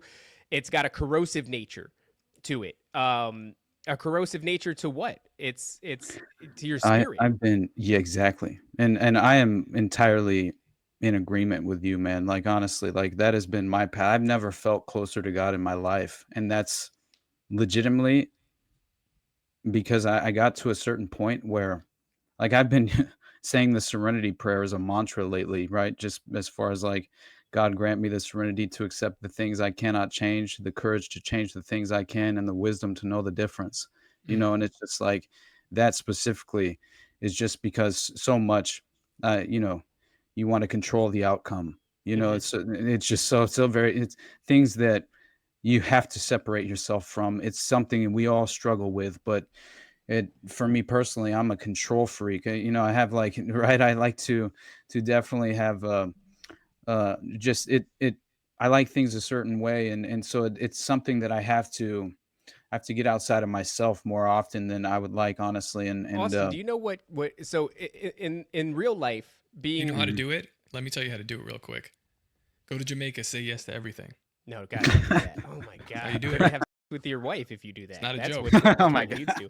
Not a joke, guys. I did it. I broke that in myself. That's exactly how I did it. That sounds terrible. Just saying. David, go ahead. What did you say? In the physical, when you are a control freak, that leads to, you know, a lot of positivity, right? Because you can structure your life, you can schedule it, and you can get the desired outcome most of the time. But still, life has unpredictable, untangible things that it'll throw at you, that'll throw a monkey wrench in your plans. But in the spiritual, when you are a control freak, what that leads to is Gnosticism. It leads to this desperate understanding that you need to understand every aspect about the realm that we inhabit, which is hilarious because if you believe in the spiritual realm, then you believe in that this earth and this realm was created by a God. And when he did it, you weren't there. You weren't there thousands of years ago. You didn't see how the foundations were laid. You didn't see the plan. You don't understand the plan. So in our very short window of time, we're here for 60, 70, 80 years. And as men, and we think that we can try to gain all this gnosis, all this knowledge. I've gotten to this place now where like I feel as though I understand some aspect of when the Bible says lean not on your own understanding, because it'll drive you insane. And also imagine believing that the spiritual realm is real and that you could understand all these principles and fundamental building blocks, and we've been here since 1990 something. You know what I mean? Like it's hilarious to think that. So, you know, I understand, because I pursued that for a long time. I wanted to know. It was only until recently where I was like, I don't need to know. There are certain things that I get to be privy to, and I get to admire, you know, this creation and all the mysteries within it. But there's a real, you know, staring into the abyss and the abyss staring back at you. We're not built for that. And if you look historically at the people who thought they were, what do you get? You get a Crowley, you know, you get a magic, you get a fat Gary the numbers guy, you know, with hang toenails that are yellow, that are his entire fan base is young black children. You know, it's I've never seen his feet, but I agree. I've seen his feet because he stormed the stage with Joe Rogan and threw money at the crowd. It was weird, and Joe Rogan made fun of his toenails. But which is probably why he then went on to find Joe Rogan's estranged father and got him on a podcast so that Joe Rogan's estranged father could call Joe Rogan a faggot. It was embarrassing. I saw that. That was Dude, so crazy. embarrassing. But I just wanted to throw that out there, because what happens is if you ever do cross over into this, if you do concretely put your feet down and say, yes, the spiritual realm is real, yes, God is real, well, then that tenacity that you have, which is a beautiful tenacity, and it's something to be admired. I love having these conversations. But if it's aimed at the spiritual, it becomes corrosive to the spirit, because you just need to know. And sometimes that involves looking into horrifying. That involves like, that's why these people practice these this magic. They need to know now. It's like a low time preference behavior. But yes. I don't know if you believe in God or not. Well, I see you said that you did. I do, yeah. I think that a good idea to continue to put in your head is that he works in generations. This time that we're perceiving it doesn't really matter to whatever he's doing, because it's kind of like, I don't know, if you're thinking about how these entities, these Elohim, like God, perceive time, they're at the beginning and at the end of it all the time. So this part that we're in now is just like a weird blip, and we could understand as much as we can, but I don't know.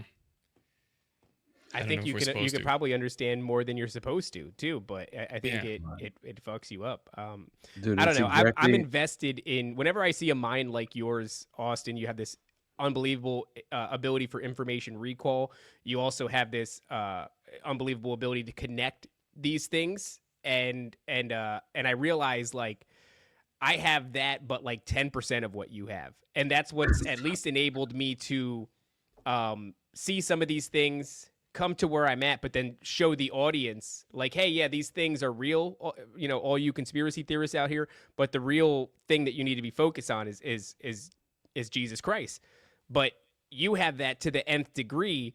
You could be doing, I would just love to see what a mind like yours does as applied to you know, these the other side of the veil, you know, within reason, so that it doesn't go far. I love that, man. I honestly, I can't thank you both enough just for, you know, trying to just, I think it's very important to, it's not about like controlling anyone else's path, but at this, right. But, or nudging them in the right direction. I think that's not really the priority, but it becomes just kind of a consequence, you know, a consequential outcome of the discussion. And I think that is beautiful, because, you know, me personally, it was all of these sinister, disturbing details that really drew back the veil for me and made me kind of, I had to re-engage and reflect on what I really believed to be the case, what I thought. You know, I grew up believing in God. I had a fundamental background of, it was very much drenched in organized religion and you know, sort of the Southern Baptist version, and which was very much, I think, a lot of this clearly Christian Zionism, which was affecting the kind of I think the spiritual pursuit and the path that you should be on. It was sort of clouding that direction, and that happens so very often. And I just think that it's just kind of like, personally, I just feel like I had to, first of all, I kind of ran from what I knew, right? To begin with, it was something that I was just kind of like, um, I think everyone tends to feel that sort of way, and to some extent, to where you're desperate for, and the alternative experience, to a certain extent. And I was living under this sort of mindset where I was desperate to know what all was out there, right? Yeah. And that got me into some very unfortunate and difficult positions, right? That also forced me to reflect on the decisions I made, and who I was becoming. And uh and and that's when I had to come back to terms with what I believed in, and what my fundamental core values were. And I just, at this moment, seeing the darkness that exists in this world, it's the yin and the yang for me, man. Like, I pursue the light. I pursue, at this point, I'm what I discovered was that I definitely believe in the spiritual journey, and I believe in God, and I believe that there's this internal spark within us that we all have to sort of, yes, we're all capable of evil, but it's a matter of kind of like, how much can you reject your prior programming that's essentially intended to cloud your vision and judgment, and draw you into the path of the inverted moral landscape. And that's the trap that's being laid so sophisticated. And so anyway, there's so much more I intended to talk to you guys about, man. This is frustrating. I do this all the time, where I come on, I have like an actual vision of what I want to discuss, and then I just I go a little schizo. But Well, That's our fault. I mean, we do that to everybody. Yeah, we Yeah. just derail, it's all baby. good, man. That's what but we do. it's still, there's still like a question of so you see clearly what is going on here, what's like the foundation that has been laid for, I guess, this Epstein conversation, right? And it's all based on the things that you're talking about, because there's a clear track record that pretty much points from this Epstein case all the way back to the Finders cults, to these guys, to Dutro, to all. Right. It seems like it's all connected. Like, you have just, in the last hour and a half, basically just strung these dots along.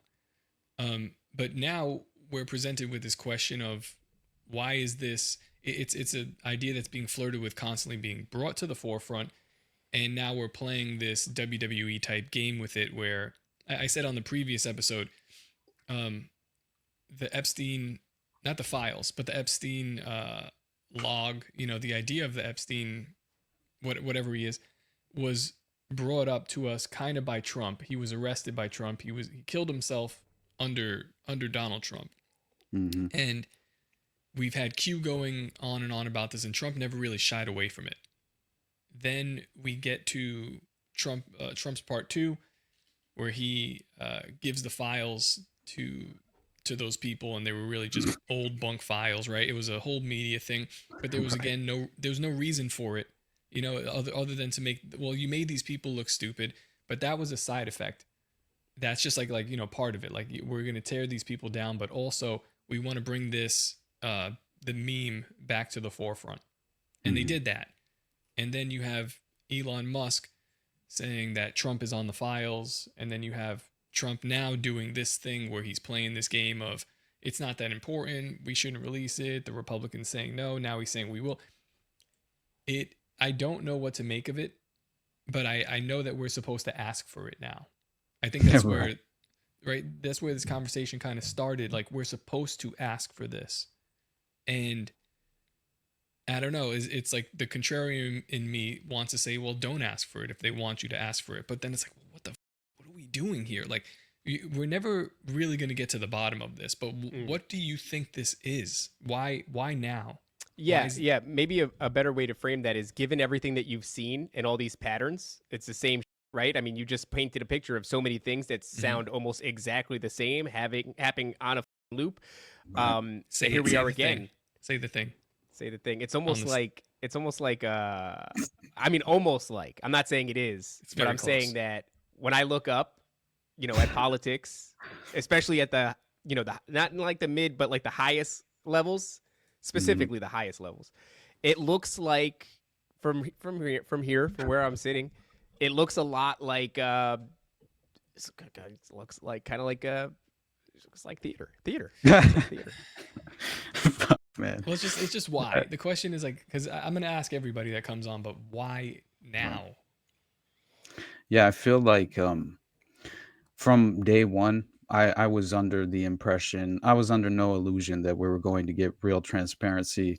I viewed it as, okay, we have the individuals compromised by the Epstein network now in charge of Epstein disclosure. That's going to work well. It's like it was clearly in my mind. But the strange, it's like to me the strange aspect to it all is how sloppy it's being mishandled. It's just like, man, they used to. I just feel like the psyops used to be a little bit more impressive, and at this point, it's almost like a clown show to a certain extent. But I know that there's legitimate, this is all being orchestrated to a certain extent because I do believe it's political theater, right? And 100% in my mind, I view the political puppets just performing their roles in more ways than one, and it's just to not have the sort of the ability to predict the outcome when in terms of this scandal specifically. They utilized it as you mentioned with the binders, right? The Yeah. Epstein influencer binders. This was already this sort of political football being utilized and tossed back and forth as a tool to manufacture and reinforce more support for his base, and as if you're getting what you're voting for, right? Isn't that what everyone is struggling with at this moment, trying to justify the decision they made? And But and then that's look, but another reason. look at it. How does that make any sense? Like, because It doesn't. we're Well, hold getting on. I have a narrative, a new narrative. I'm not saying this is real, but I've discovered an account on X. 1 second. It's not sloppy either. It's Mhm. not sloppy. That's the thing. It's like it's fun. It's easy to say it's sloppy, but Yeah. it's not. Okay, So, go ahead, here it David. is though. It's this idea. I'm not even going to tell you guys because I have a little treasure trove of information that I'm sifting through right now, and we'll get to it in a future episode. But the narrative is that Trump thought for a long time, and this is why he's been hinting at it and pushing at it, but it's just not coming out, that he could decouple his own association with this entire event. But it turns out that he's so intrinsically tied into the Epstein story that he's come to the realization that he cannot do it. And so it seems like somebody else is going to pull the trigger and Trump and expose the whole thing.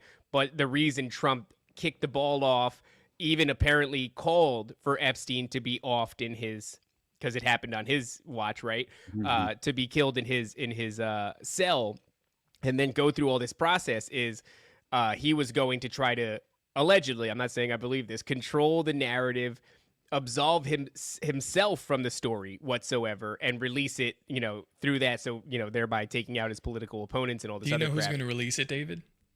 Who's going to release it? Grok. Well, that's Grok for kind of, government, buddy. I think Grok Mecca will. Hitler got a $200 million DoD contract right after that, right? Yes, he did.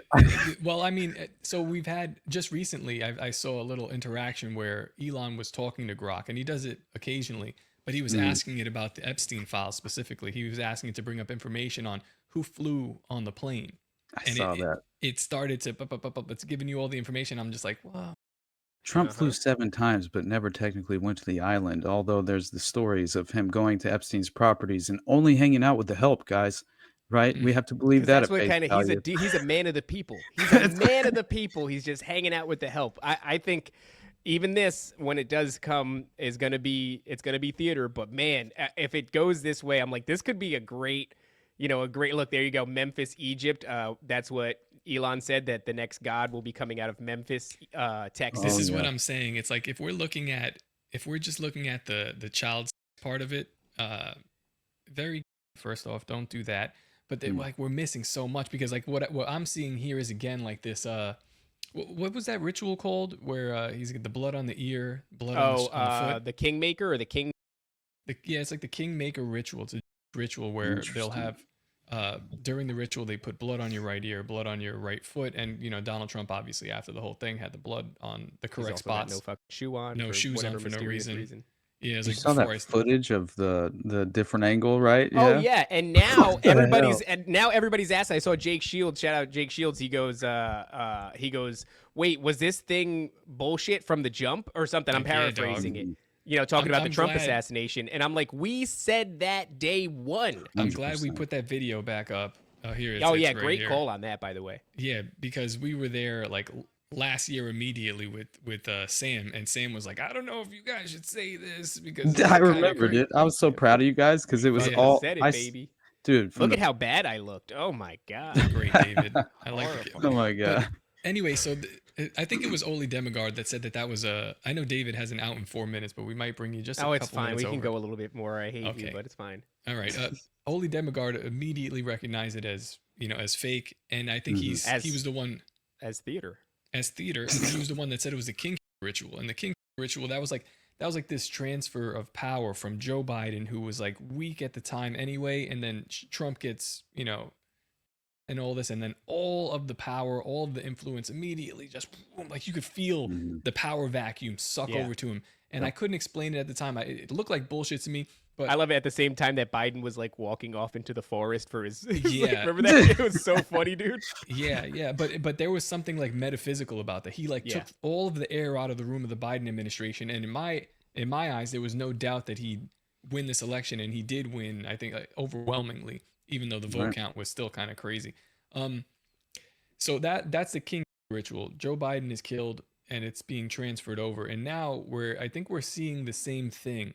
You're seeing this thing with Donald Trump where he's submitting to it, and who will it be transferred over to? I mean, it's either going to be transferred to Elon Musk, who is the guy that something happened. No, see, Elon Musk is he's gonna get, and then what's gonna happen is his Neuralink is going to be the reason that he survives, but it's not really him. It's his reanimated corpse with AI or Grok inside of it, or Adrian Dittman, right? And the reason that's crazy. able to happen is because right now we're all jerking off and giving ritual magical energy to Grok AI in the form of some That's crazy. It's uwu, what is it called? Like an anime chick.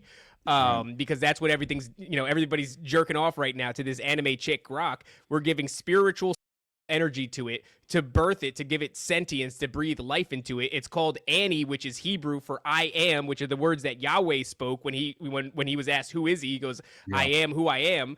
And this is what's going to happen. He's going to die, and then Neuralink's going to reanimate his corpse, and he's already backed up. A personality of his is already backed up on X, on Twitter, in the form of Adrian Dittman. So it'll come back virtually identical to Elon Musk, all the same behavioral patterns, even the same voice and everything. It's that's what's going to happen.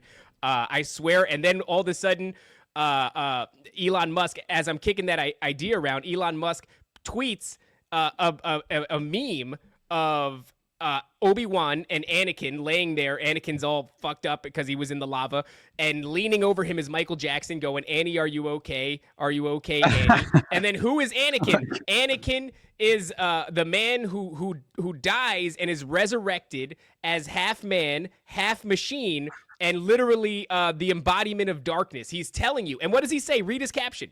Memes are the most information-dense form of communication. Oh, are they? Because on the surface, this doesn't look like it makes any sense. No. But he's my telling God. you that this is the most information-dense form of communication. So what is he communicating? That's so funny. I know He's going to come back. That's what's going to happen. it was very strategic and convenient timing for him to distance himself from Trump at that moment, right? Considering the fallout, that's just the consequential nature of the fallout of this Epstein blunder.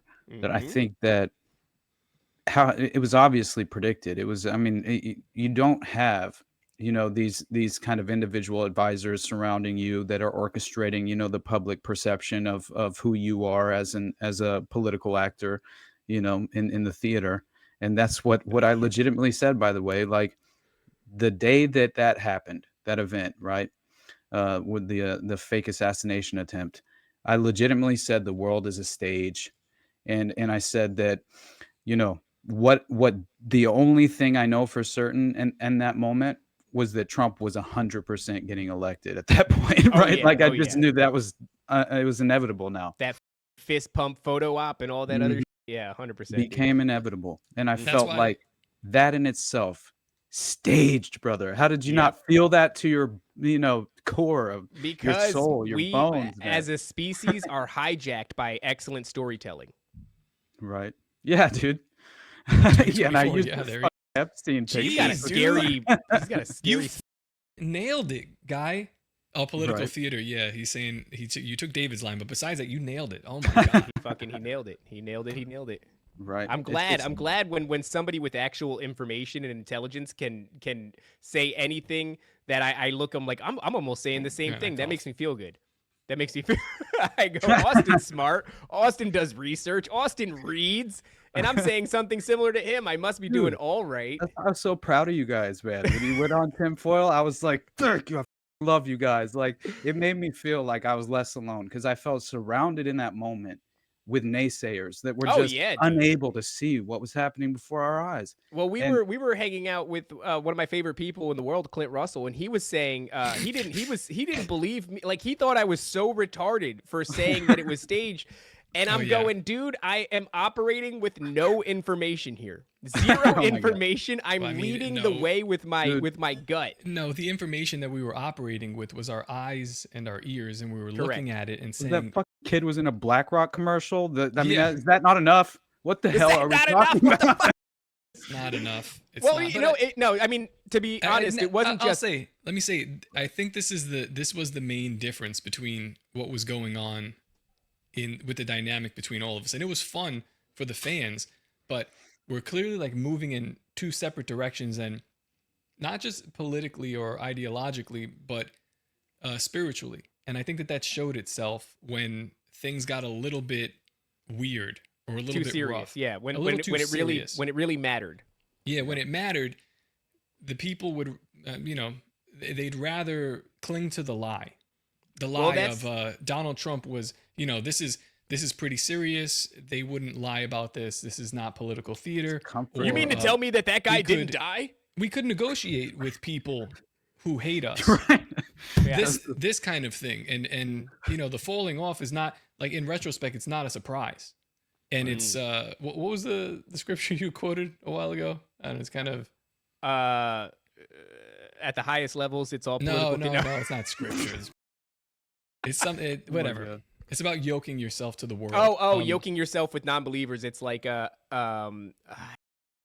forget which one it is, but it's what does a believer have in common with a non-believer? What does what does faith have in common with this or that? It's and it's was- not faith. It's like it is part it's like part faith. faith, but it's part knowing.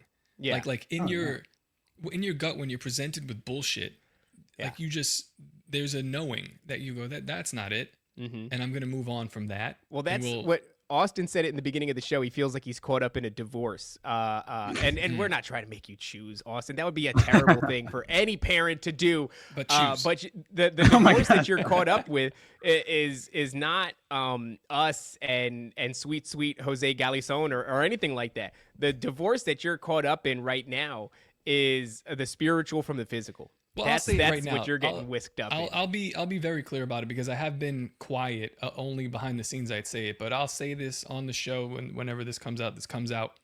The divorce you're caught up in is a divorce between me and Clint, not Jose. Jose panicked.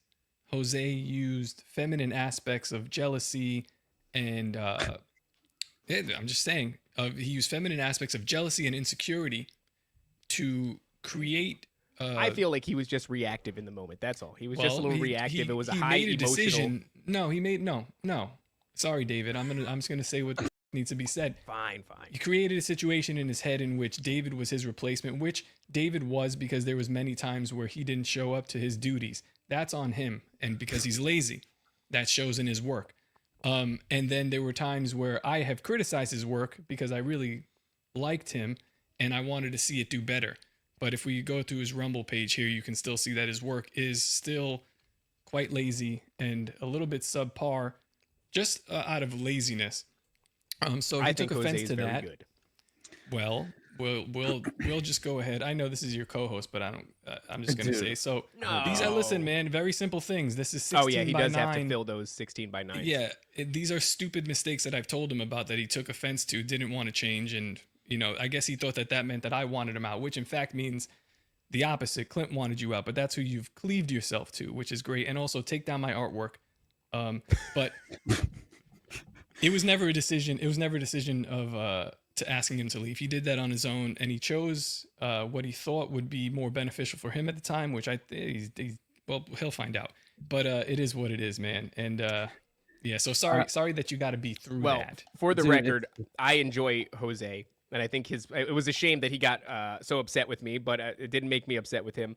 And I think he's a great content creator. Could he use some improvements? Sure. But could I use some improvements? Sure. I think we all could use some improvements. So I like Jose. Yeah, no, listen, Galazon. that's why I wanted him on Top Lobster Productions, and Clint didn't. But that is neither here nor there. And what is done is done.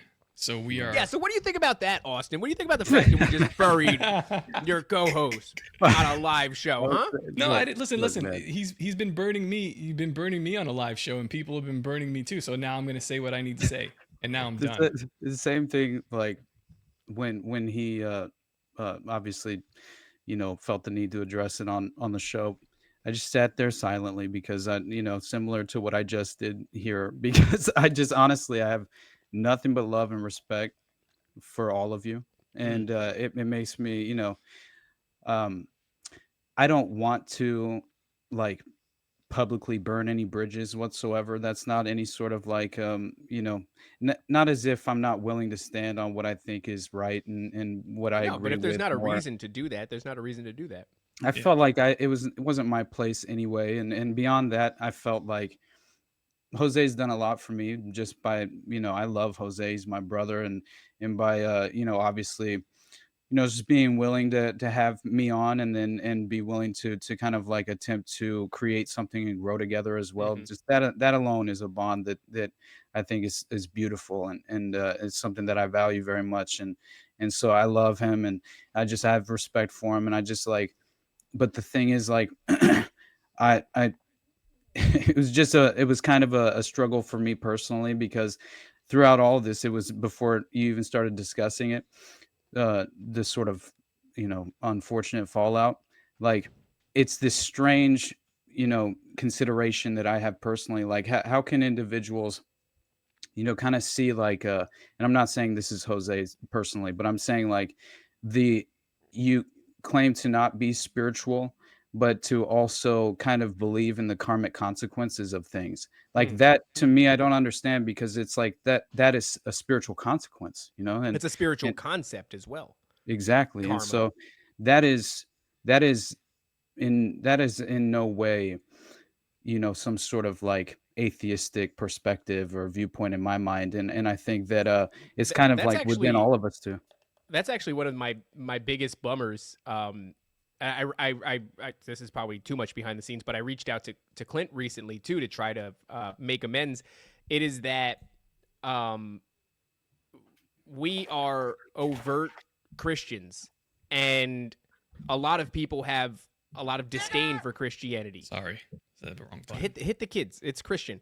We do that. It's so a lot of people have disdain for Christianity, and I hate the idea of having people that were close to me have a falling out with me, and then be like, "Yeah, see, Christians are fake," and that upsets me a little bit. So I don't want Jose to think that what I believe is not what I actually believe, and that it's just some sort of LARP. I don't want Clint to then see the way that I've behaved towards him and have him go, yeah, Christianity is for people like the guy that I hate, right?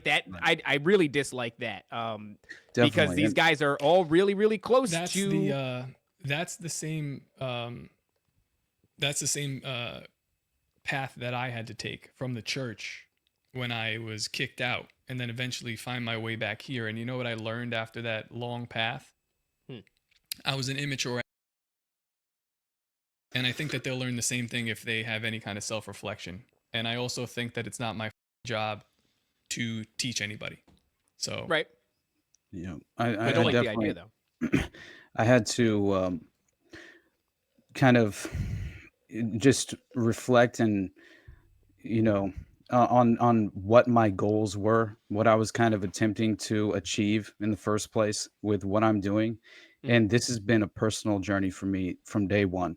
I was like, Same. and I feel grateful for that, because in every way it was just I was hoping people would be willing and interested enough to come along for the ride, obviously, but at a certain point it just kind of like getting to actually meet you guys in person and the hospitality you guys showed me, and the same goes for Jose, honestly, just getting to like being around him, and it's just but it was interesting because I think meeting someone physically in person, Yeah. it breaks and shatters that barrier that you can kind of unfortunately, so many people like are under these sort of false impressions and misconceptions because of like Yeah. this online personality and persona type And of then thing that text-based conversations.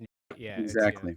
But breaking through that and just getting to like meet you and go to your house, meet your family, like I love you guys. I honestly like I legitimately it to me it confirmed the fact that you're good people, and you have I think your intentions are pure, and your heart's in the right place, and I think that what you're attempting to pursue and build is something that I view as entirely worthwhile, and in my mind what was achieved at this Bro Grove was Mm, just it was extraordinary, man. I felt so blessed to be a part of it, and so I did want to say thank you for that in of general. course. Just Thank you for coming, dude. obviously the hospitality alone, I very much appreciated, but that did reinforce and confirm for me personally, like, you know, who you guys were at a Mm, personal level. And that was something that I think I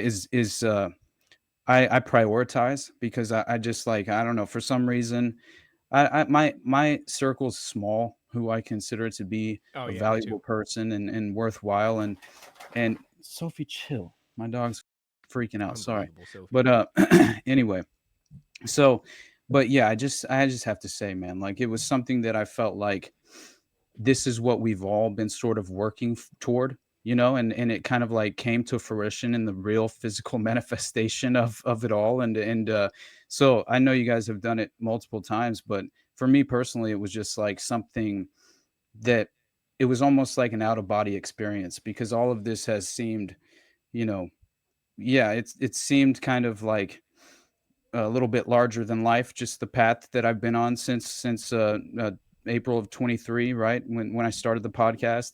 And it's just happened very quickly. You know what I mean? Hmm. And I Yeah. very much I Yeah, thank I Sam want for to that, say that obviously, but because it's not I don't know where Top falls on this. I probably have an idea of where he falls, but for me personally, I have a lot to be grateful for when it comes to the hand up that Tower Gang gave me, and that includes Jose and that includes Clint. Um, I only benefited from the work that those guys already laid down, right? And I would have liked, if in a perfect world, for those guys to have been a part of it, Mhm. to have been, because it Bohemian Grove 3 was the actual realization of what we wanted that event to be like. And Top can tell you that leading up to it, I thought a lot, and I kept going back and forth with him about what does Tower Gang's role in this look like, because we wanted Tower Gang to have a role in this because um Top cared about the show. Obviously, he put a lot of time and effort and work and built a relationship with those guys, and often referred to them as our brothers in what we're doing. And so I wish it would have gone differently, and I would have liked for them to have been a part of it, because it was like, up until we finally were about to cross the finish line, those guys all helped me tremendously. And it's not like they had to go above and beyond, but just like having me on, platforming me when I was nobody and I was just a little bit funny, so I could hang out on the show and do with them, and then considering doing shows like Dangerous Retards and all those things, And massively considering doing the benefited me. show like Dangerous Retards was more beneficial to Clint, who needs a personality or people around him that are likable. because when he asked for the fans to ask for returns, him and Jose, for ticket sales, I only had to return 2, which I shouldn't have, but I did. So yeah, that's kind of a testament that 250,000 followers equals 2 ticket sales in real life. So who needed who? Again, I'm not to be bitter. I'm just being realistic to the people who continue to ask me to redo something or revisit something that I had nothing to do with. It wasn't me that quit. It was these people. Well, And I'm they not quit saying on that me we have to revisit anything. No, I'm just saying they quit at a point when it was like a critical moment, and you did it to try to hurt me, and then you try to hurt me again after, which is unforgivable. So that's why when David, when people text them, or even when we're bringing them up, my artwork is on their shows. It's like, it's a reflection of me, and I really don't want to give them another second or another, just another breath of the life that I'm breathing into anything. So texting these people when I'm doing what I'm doing, and it's bigger than I could even imagine or expect, you get nothing from me. And it's unfortunate, and it's not about being bitter, but it's just how it's got to be now, because you've created that. Like after everything that we've done and everything we've been through, you've kind of created that circumstance for yourself. So that's that.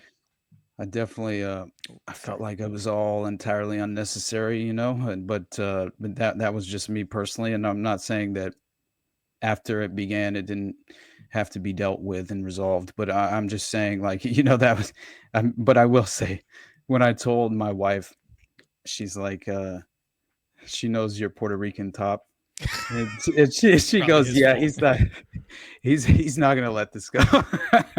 Just as far as he will definitely stand your ground, and Something about hey, that island. it's a beautiful thing, and I'm not saying that I'm not outwardly taking a position only because I legitimately I view it as if, like, it was something that, again, I felt entirely it was unnecessary, but when it boils down to the bottom line, like, out of principle, that was my difficulty. Like, I was going to Bro Grove no matter what, and essentially, like, if there's an issue with the venue, well, the individuals that aren't my brothers. That's kind of like basically how I feel personally, and politics aside, like, who cares even how it was dealt with and handled, and what honestly, that was just kind of how I felt personally. But when I came to Bro Grove, it was like exactly what I could have imagined. It over exceeded all my expectations. We're standing there in a room, right, filled with people filled with like-minded principles. Yeah, dangerous retards, right? And it was just a beautiful thing to witness. And I'm telling you, like, for an outsider not understanding what was like, obviously the actual intentions behind what was happening there, could stumble across the one of those evenings and legitimately be concerned, right? There was one dude, I caught him. He walked as soon as day 2 began. He was in there, and then Elijah Schaefer got on stage and said, "We're gonna have a race war," and this guy said, "I think I gotta go, dude." That's and he got out of there. That is so funny. It was very funny. But yeah, as far as just, like, I'm a very loyal person. I've always been that way. So I just I don't like to see infighting, especially infighting with people that I really admire and respect. And so that all has definitely just bothered me, and just to see it happen. But again, it's just like, personally, I will definitely always kind of like take the side of against this sort of establishment line, which is definitely, in my mind, like, if you have an issue with one of the individuals who are going to perform at the event, go f yourself. It's just like, it's not that difficult for me. I don't understand, but at the same time, it's like, I feel like maybe egos got involved at a certain extent, to a certain level, and whenever that takes place, it's always difficult to, kind of. I just think people are unable to admit fault sometimes, and whenever that happens, and you double down, and especially when it's public in nature, and it's kind of being handled in public like that as well. It's just like, I feel like it just gets too much involved in the sort of egoic mind, right, is activated. And that I think is just something that it's unfortunate to see, that's all. And I will say that I try and practice the law of abundance, much like what I view, Sam does. I think Oh I yeah. love him for that, man. I think he's one of the most beautiful people in the world. And for him to kind of go to bat for all of us as often as he does, it's just like, man, that's the mindset I want to embrace and attempt to, like, basically, I couldn't have achieved any of this without you guys. You know what I mean? Like, Mm. it's like, yeah, I would have gotten to a certain level, but it's like we do need each other to sort of like coexist in this space to a certain extent. And so, you know, but I just have to say, man, like, honestly, it meant the world to me, going to Bohemian Grove, and Well, and you and better be at the next one, because the next one I I'll think be there. we're probably shooting for, I don't know, we're talking about whether or not the holiday season is a good move or a bad move. I think it might be a bad move just based on the sense that a lot of people will have already traveled. Mhm. They'll already have bought tickets to go see their families and stuff like that. So it might not be a good idea. But I was also thinking maybe it is a good idea because you might buy somebody tickets as a gift. I don't know, but it'll be in that general time frame. If it's not, December, January, then maybe we'll do February, March, something like that. But I think we're going to aim for that time frame. And of course, you'll be invited back. And of course, we'll have you on stage with your doppelganger once again, you and Would be a Donut. great show. I mean, just Yeah. the two. Honestly, you guys are like really interesting sides of the same coin. You know what I mean? Like two different sides of the same Don't do coin. it, You and yeah. Donut. It's strange, dude. It's like the MKUltra program seeks to split the hemispheres of your brain, and they nailed it. It's like they separated you guys at birth and made you the different people, but the same people. Very interesting. So of course, Austin, you'll be invited back to the next one, and I think maybe it would be safe to do One it. more February, question for March. Austin before we go, because I love seeing David squirm. I know he's got to take a shit or something. What's Austin, up, man? are you having fun? Oh yeah. Man, that is so interesting you asked me that question, brother. Ooh. That is so interesting. You know how much I've been praying lately? Uh Dude, that makes me emotional. Like, honestly, just because, like, I'm like, I basically go through a ritual before I do an interview. Almost, it's not any cult in nature at all, but it's just, it's kind of like this strange He's like, it's a small animal that I, all and these mice that I basically keep. an hour before I'm about to have the interview, I take a shower, and I just like like a therapeutic shower, and I Yeah, yeah, pray yeah. in the shower every time. Oh, you pray in the shower too? Pray in the shower every time. Nice. Base. Me And too. See that top? You need to be naked praying in the Okay, shower. fine. In the Making bath, fun of me showers for are doing gay. Oh, that's right. Yeah. Shower Take in me to pray in the oh my bathtub. god. But I straight up, and this has sort of been my internal mantra from day one. I pray for my heart to be in the right place, my intentions to be pure, my mind to work efficient and effective. And then I've been recently, I mean, I'm talking the past 2 weeks, so it's not like anything that's been constant or for quite a long time, but it's definitely, it's been recent, maybe more than that. But I pray that, let me have fun. Let me have a good Yeah. time. Let me have a fun conversation and just kind of like enjoy this, right? And yeah, so And I sometimes it's ruined it. Sorry, the last I 5 minutes. did no, not at all, buddy, not at all. But Oh yeah, my God. it is. It's something that I think I put too much pressure on myself. I want to. I think I expect a lot, and when I know I had a better way to describe something, or I had an easier way to kind of like connect these patterns, and that would be much more sort of like just palatable for the Right, for right. the audience. It's like I get very frustrated, and then I beat myself to death internally for a while, and that I doesn't don't think help you have to anything. do that anymore though, Austin. You've arrived. I can understand. I think you need to internalize that, is that there's a show that you were trying to get to, right? A big show where you were going to spread this information that you found important, right? You wanted people to hear what you had to say because you think that you locked onto something that's the truth and that's important.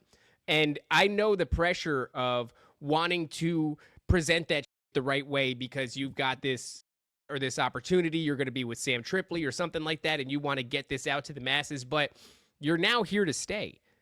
And I think you can sigh a breath of relief and then start having some fun, because whatever you don't get out in this episode, let's say, you're going to get out in the next episode or the one after that, because we're going to have you back again and again. We're going to share the stage with you. You're going to be our homie. Sam Tripoli's going to do the same thing. You've got a slot. You're a brand. You don't have to fight for the slot anymore. Yeah, treat yourself like a brand. That's why, like, before the show, I was talking about, like, different angles and stuff like that for the just little things like that. But you're a brand. Your style of speaking, people like it. Your information that you're bringing, people like that. So that's your brand. Don't sweat if all of it doesn't come out at the same time, because there's so much that we could say at any given moment, but you're never gonna check all those boxes, man. But focus on the brand of what you are, drill down deep into that, and keep doing the shit you did here, man. And that's why you don't have to keep fighting for that slot, man. You're already. That's here. why David graciously gave it half an hour more than he was willing to. Yeah, because I like you. If it was anybody else, I would have been like, no, dude. By the way, I've just been bailing on things. Not like I don't hang around for after shows conversations anymore. I just have to like go. It's just so much. I don't know what it is. We should end. We got to end because we have to talk to Matthew Lane after this. Sounds good, guys. And he's gonna tell us some incriminating about Primary Waters that's gonna get our door kicked in by the. Oh my God. So it's gonna be great. I'm really looking forward to going to prison. Austin, wonderful conversation, brother. Where can everybody find your work? Who's undoubtedly going to look for it after this? Thank you, man. And I love you guys. Honestly, I do. Love you, brother. And you guys, everybody can find me at the Underclass Podcast. Definitely the Patreon, best place to support me. Patreon.com/the Underclass Podcast. And yeah, man, beyond that, check out the recent interview I did with William Ramsey on the Atlanta child murders. I felt like that was a we had a pretty good conversation. Love William's William the man, Ramsey. dude. He's William's great. And then definitely check out whatever this is. It's been so much fun, dude. Sam and Brad are the best. I love that's so cool. And that Austin, one more. And yeah, dude, you're right. I'm terrible at plugging Already Dead. I really fucking am, dude. Bring it in for a fucking landing, Austin. All right, Austin. No, I thought he wasn't going to. I was like, don't not, because I you got to plug. What is it? It's called Whatever This Is. Whatever this How is. many shows is Sam Tripoli gonna do? Good God. Dude, I'm know. glad that you get to be a part of one. But when is that guy gonna stop doing? Jeez, it's a lot of shows. It is crazy. I don't know what exactly. He's just. I think it's Idle Hands or the Devil's Workshop type of thing. And he'll be beaten off furiously. Yeah, he'll furiously beat his to death if he doesn't. 100%, dude. I love it. Yeah. Already Dead every Tuesday, 9:30 Eastern time. Appreciate you guys. Of course, brother. Of course. All right, guys. Until the next 30 minutes, when we're back, don't forget to obey, submit, and comply. Goodbye. The greatest hypnotist on planet Earth is a oblong box in the corner of the room. It is constantly telling us what to believe is real. You can persuade people that what they see with their eyes is what there is to see.